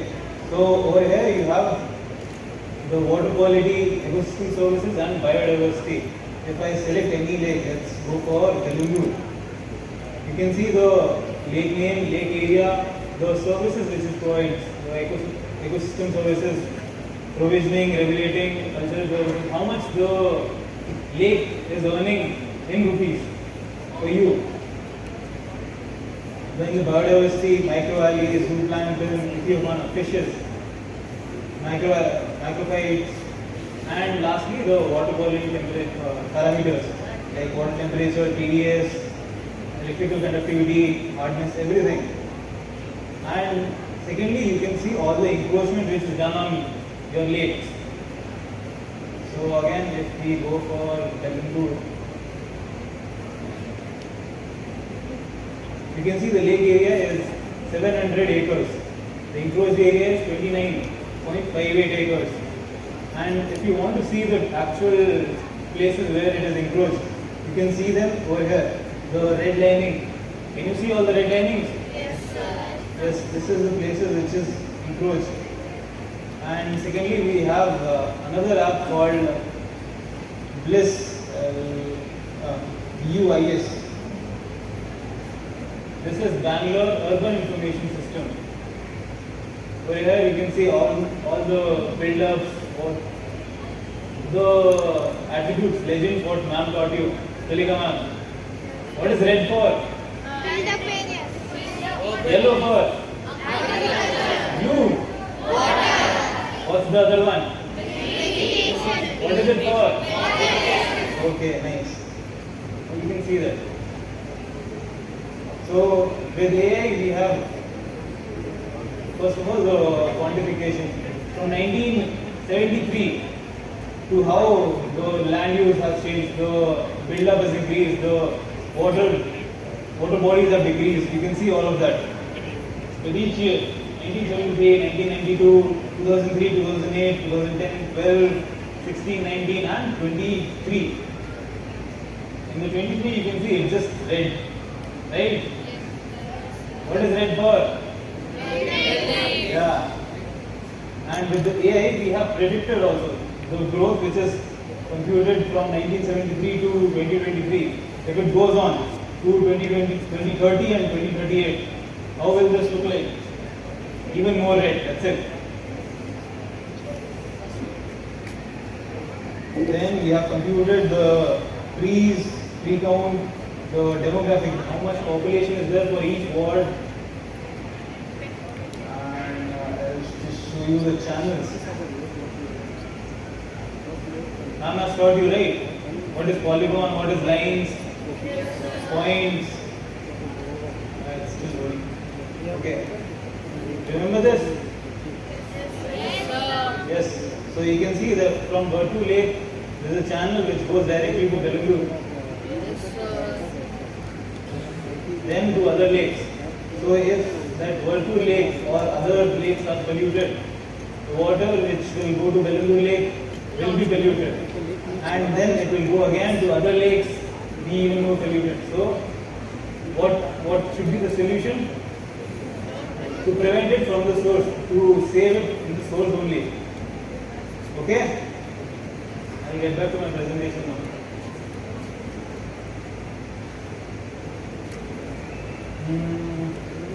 Okay, so first of all, what is data? Everybody needs data, right? Let's talk about computer science.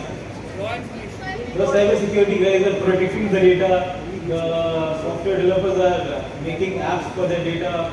The AI analysts are analyzing the data and predicting the future. So what is data? Information. So if Elon Musk sneezes, it's an information. But what is data? Data is anything which the information which is required for you, which can be assessed with you, assessed for you. The data is any information if how many trees are there in your school which are reducing the carbon footprint of your own college. That is your data, not just information. Okay, fine. I understood with the Elon Musk using. So, as you know, data is just any tiny information which can be used in your projects, your applications, anything. So your human body also takes data, right? Eyes, visually data, ears, sound data. Understood? Data. Yes, sir.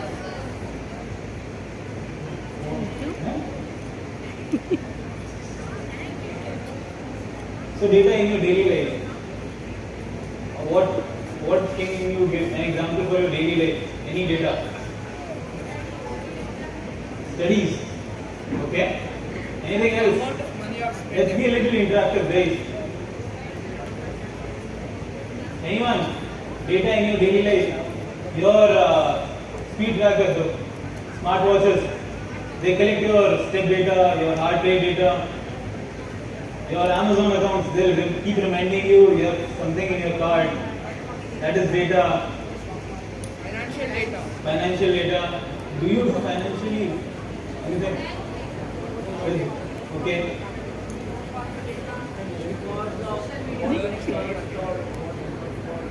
Everybody is interested in business. Okay.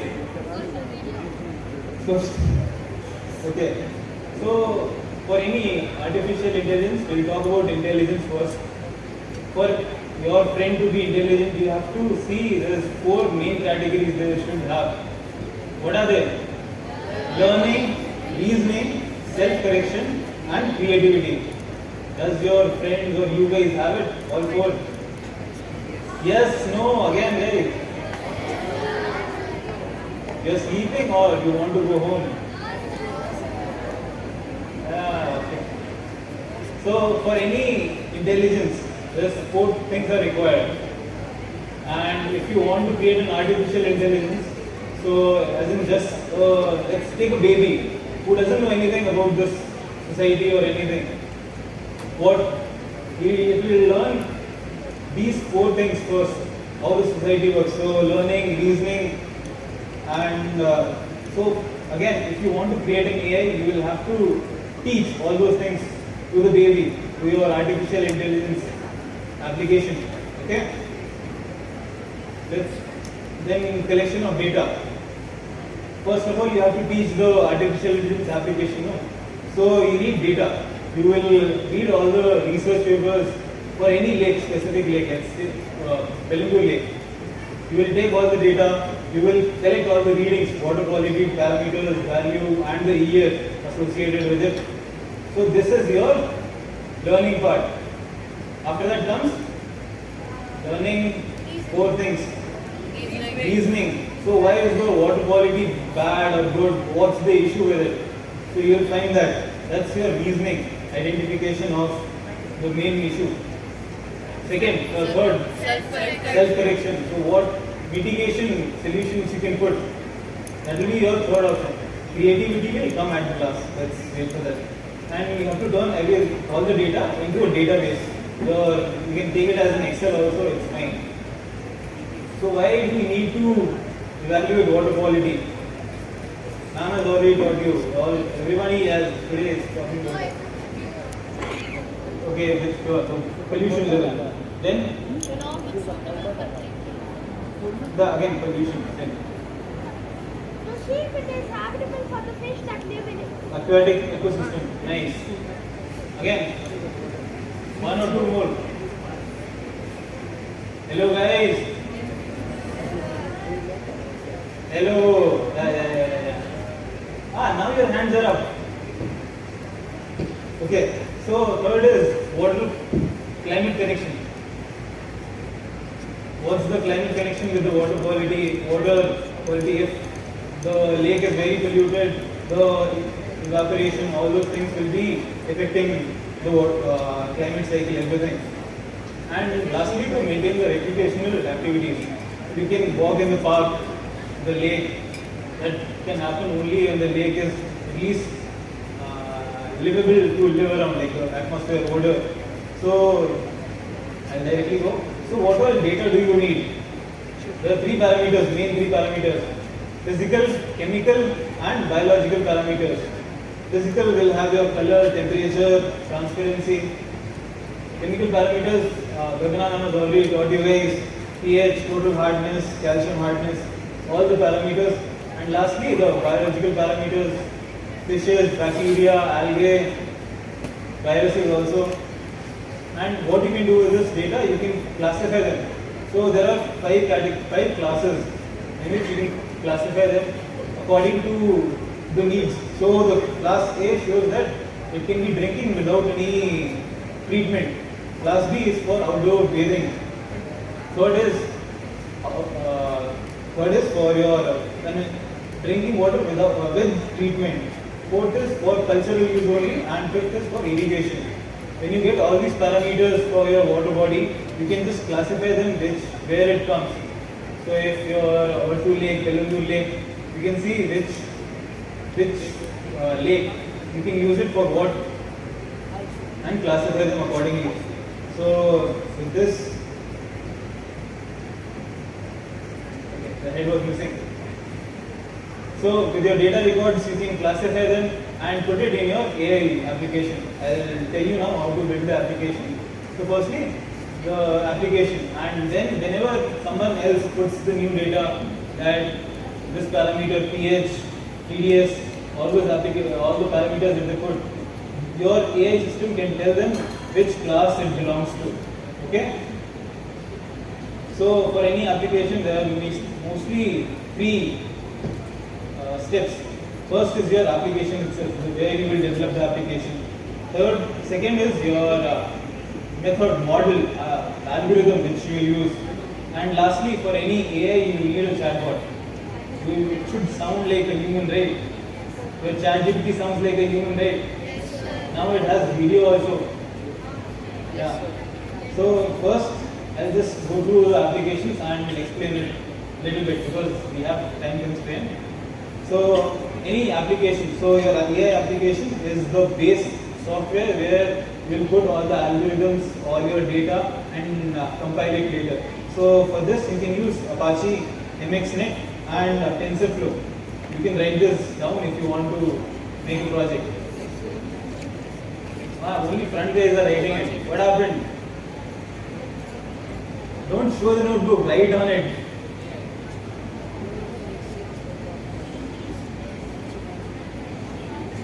Secondly is your natural language processing and language model tool. This will be your algorithms. So if you want proper algorithm, applications for algorithm, you can go for fast.ai and Hugging Bee transformers. These are open source, so there's some naming conventions that programmers do this. So Hugging Bee transformers. And lastly, the chatbot tools.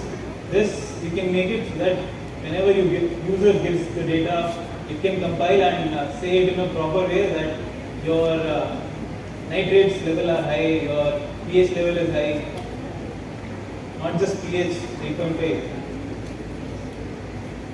For this, you can use tools like Open Assistant and Fox Pilot. These are all open source, you don't have to pay for it. And front end, it should be at least non-confusing to the person. And I'm not talking about just the styles, like purple won't match with orange or anything. I'm talking about data also. So whenever the user is giving, let's say, pH, it shouldn't be integer like 7, 8, 9. It should be 8.5, 8.59, anything that you give, so that you can quantify it properly. Understood? Yes. And lastly, you have to document everything, so that whenever you are doing a group project, your group teammates don't have a confusion that this shouldn't be done, this should be done. You can see which all mistakes you have done, and furthermore, you will need this when you are making the presentation, which all algorithms, which all applications you have used, how you have used it, and to make it more precise, note down the data also, so that you will know when you made the mistakes. Okay? Any questions?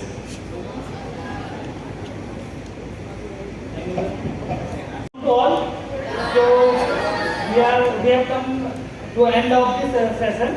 So now we will discuss, all of our speaker has discussed about the importance of water and how it is important for our sustenance. So we will now we will understand how equivalent to water our soil is also has a significance in the existence of all the living and non-living creatures and our human well-being also. So first of all, we have to understand what is soil. So anyone can tell me what is the importance of soil in our life?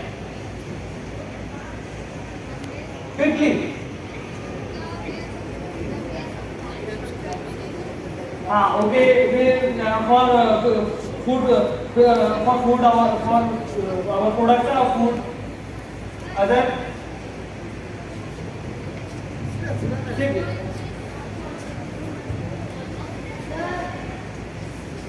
Soil makes it so that plants can grow with all their required nutrients. Without the plants, nothing can produce food on its own.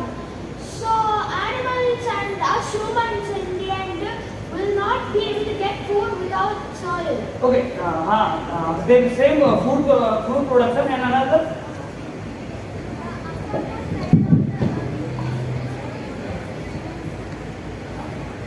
It contains many microorganisms which help. Yeah, habitat to organism or microorganisms or like earthworm and etc. And can anyone answer how much percentage of our earth is covered with land? 71%. 70?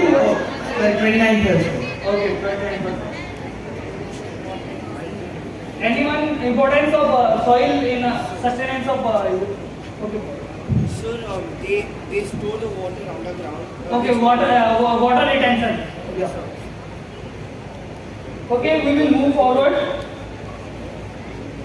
So soil is the foundation of our ecosystem.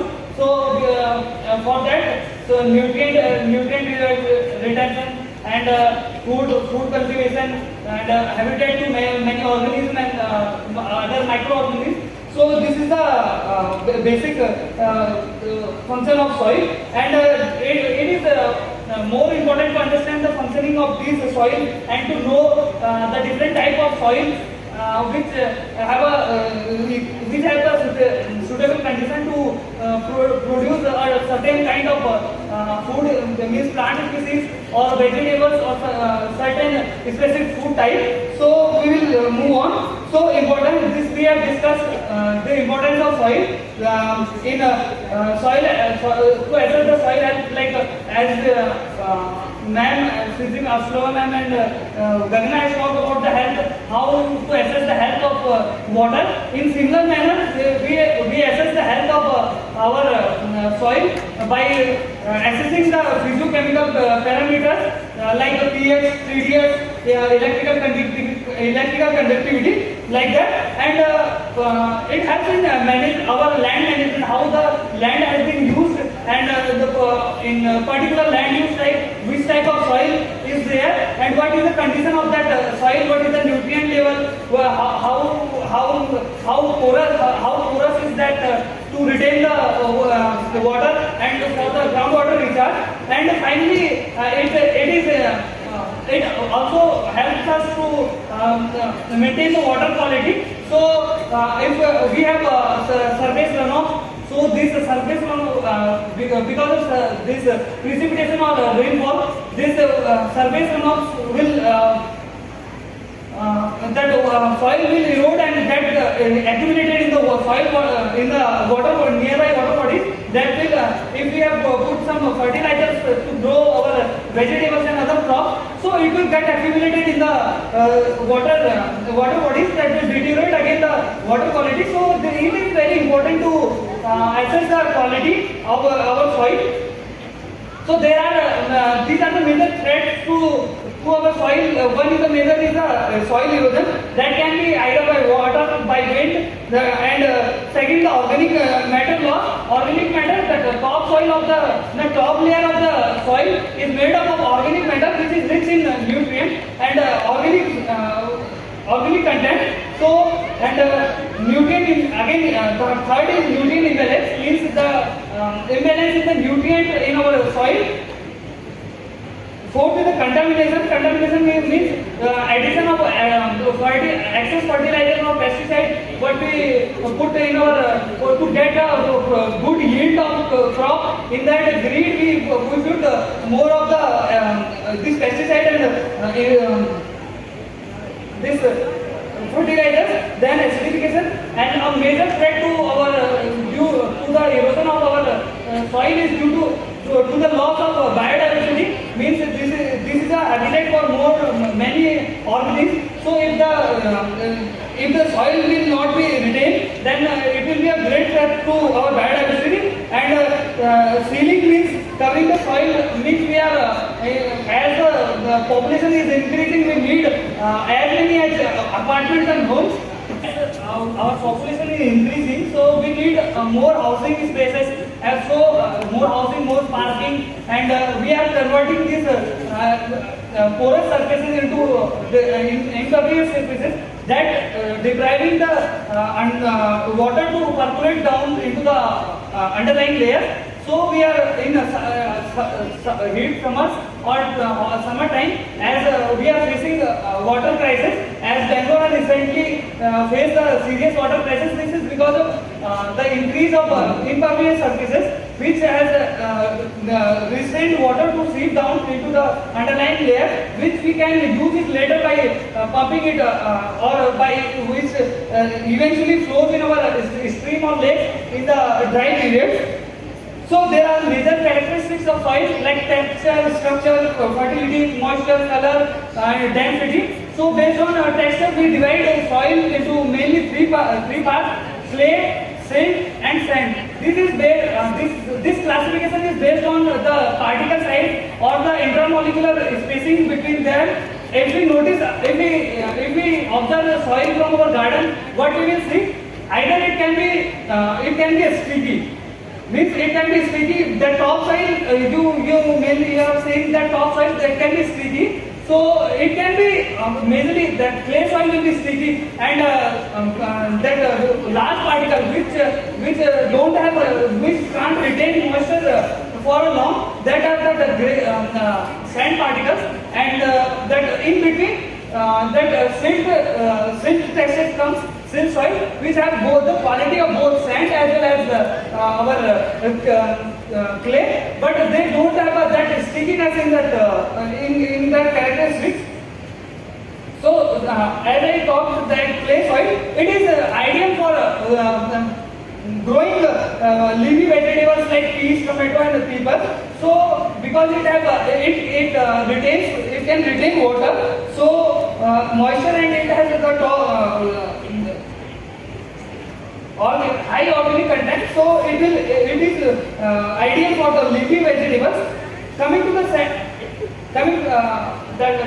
sandy soil is that which have more porosity, means the particle size is bigger, so it can't retain water on the surface. The water will seep down into the underlying layer.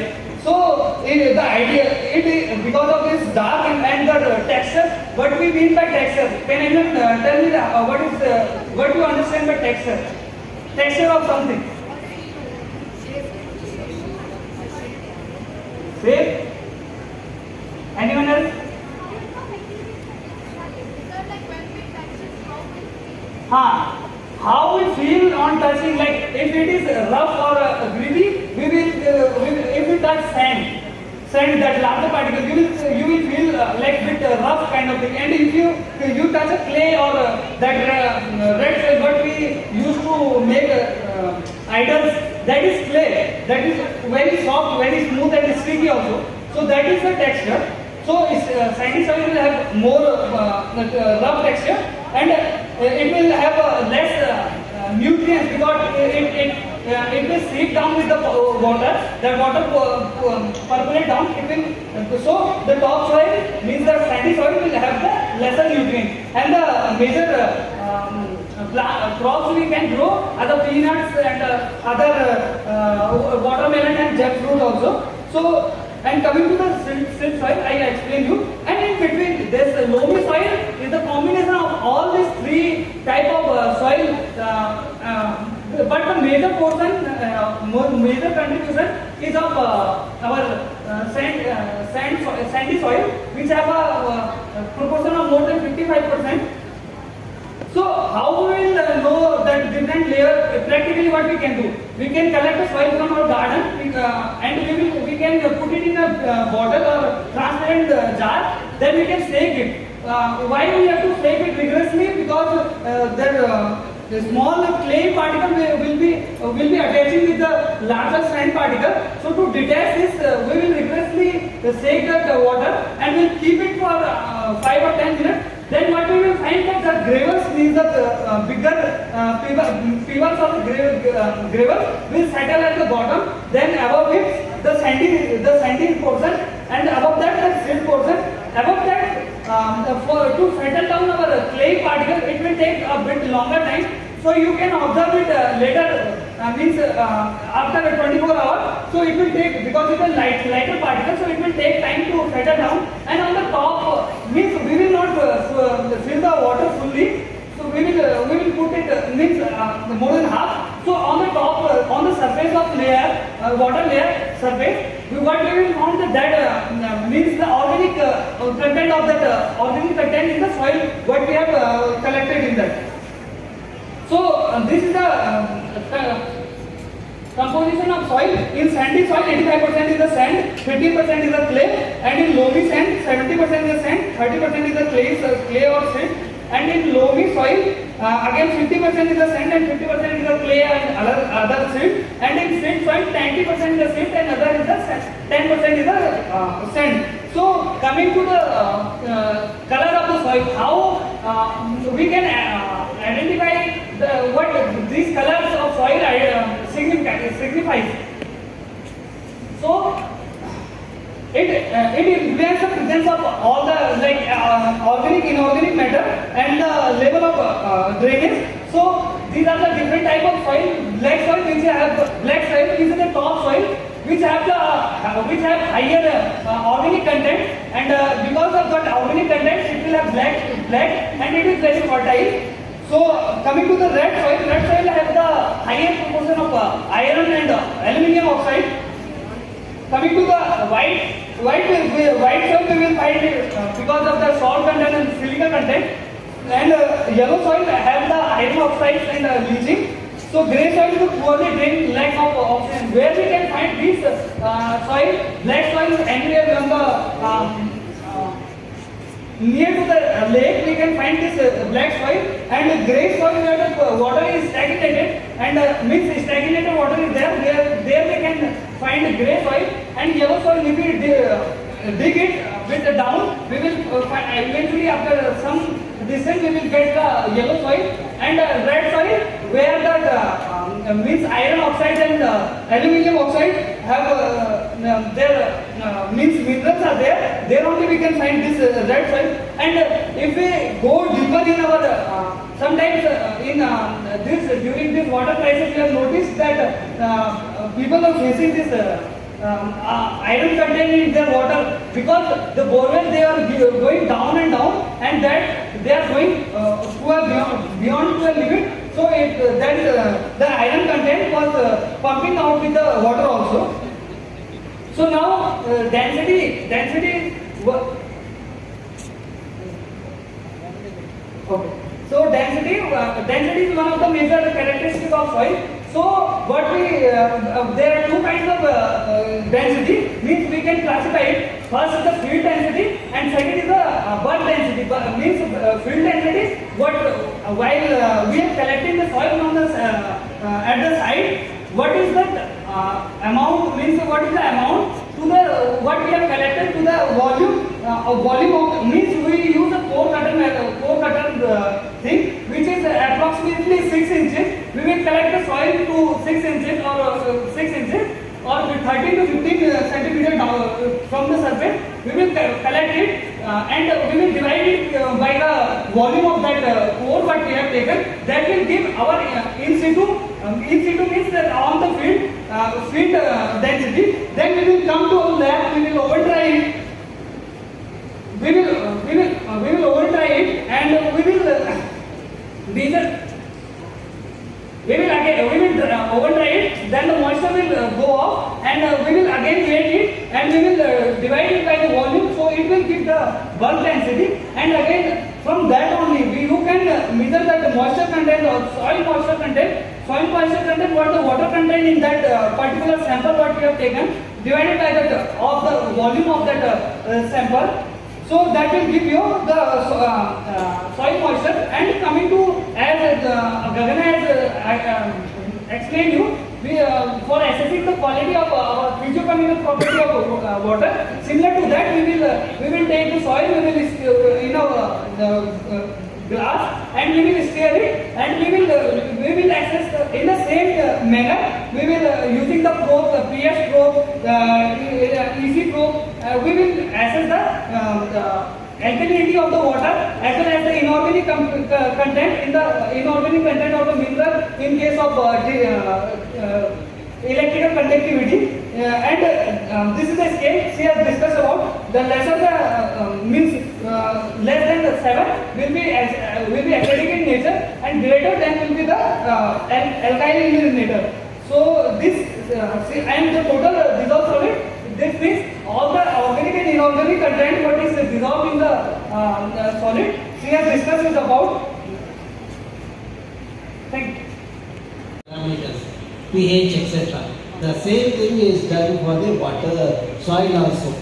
Okay, only the additional parameters for the soil is color, bulk density. He explained bulk density and the field density, both. Okay, those are the additional parameters. And also another thing what you can assess is the nutrient content. That is slightly complex thing. We didn't explain that. Okay, so those of you are interested, we will put a video, the detailed video of how to do the experiment. You can have a look at it. Because we have crossed 3:30, most of you are not attentive now. We will end the session now. So that if you have any queries, you can write to Paras or Gagana, they will respond to you. Or you can write to me also. I have given my email ID. Okay? If there are any questions, we will take it up. Otherwise, we will, I think chairman has come here, so we will listen to him and wind up the session. Jai Shri Ram. Jai Shri Ram. Yes. See, usually people will go in search of IISC. But today IISC has come to Vagdevi. So that is because of the interest Dr. Ramachandra has. He wants children to develop that scientific acumen from the childhood. So because of his interest and his passion, Vagdevi is associated with IISC and especially Science Department for last several decades. I thank Dr. Ramachandra and his enthusiastic team for this wonderful gesture. And this lake conference, you know that in the entire solar system, only Earth has water. Hydrogen in the form of helium is there in Saturn, in the Sun, in enough quantity. But we don't have oxygen which can get mixed with that and become water, isn't it? So, it's only on this Earth we have water. Though 2/3 of the Earth is covered with water, only 1 to 1.5% is the potable water which we can drink. which comes in the form of brine, which is preserved in the lakes, which flows as the river. And because of the shortage of rainfall and too much of intervention of human with the nature, even all the seasons have been disrupted. You all agree with me?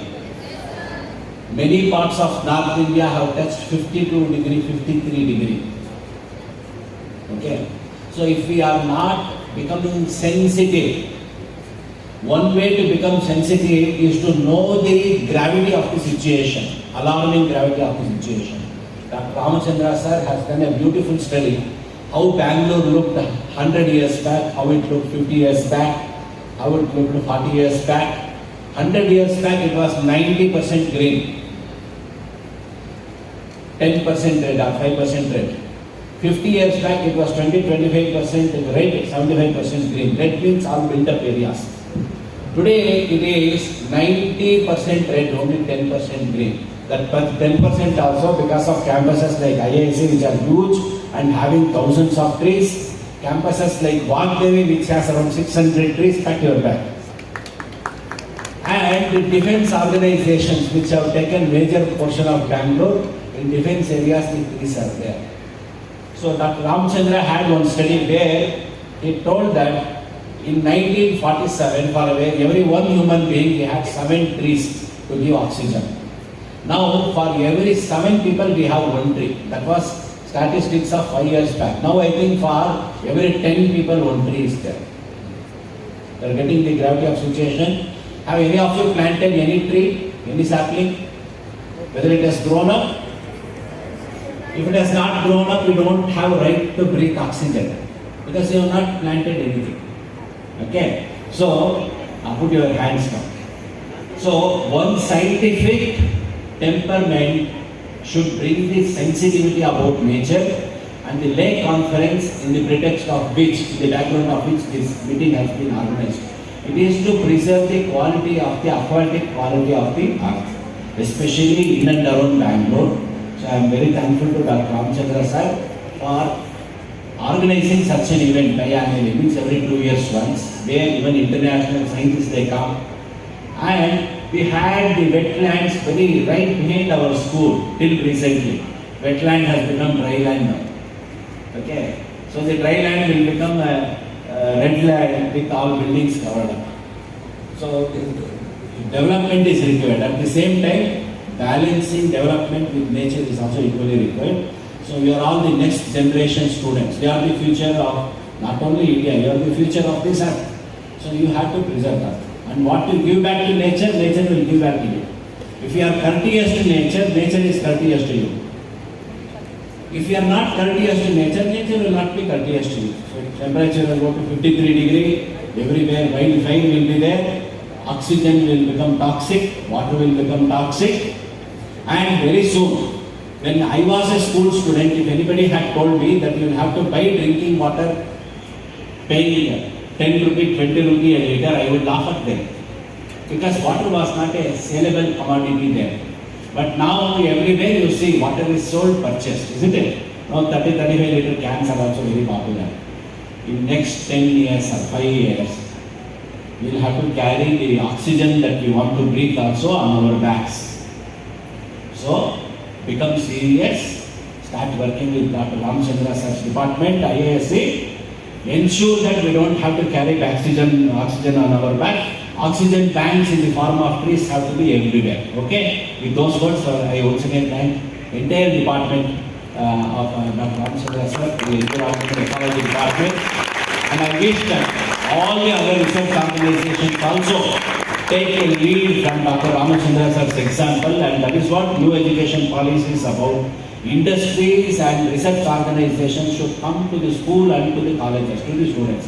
That is what is the need of the hour. If there is one person who really implemented NEP, it is Dr. Ramachandra sir. Much before NEP was actually enacted.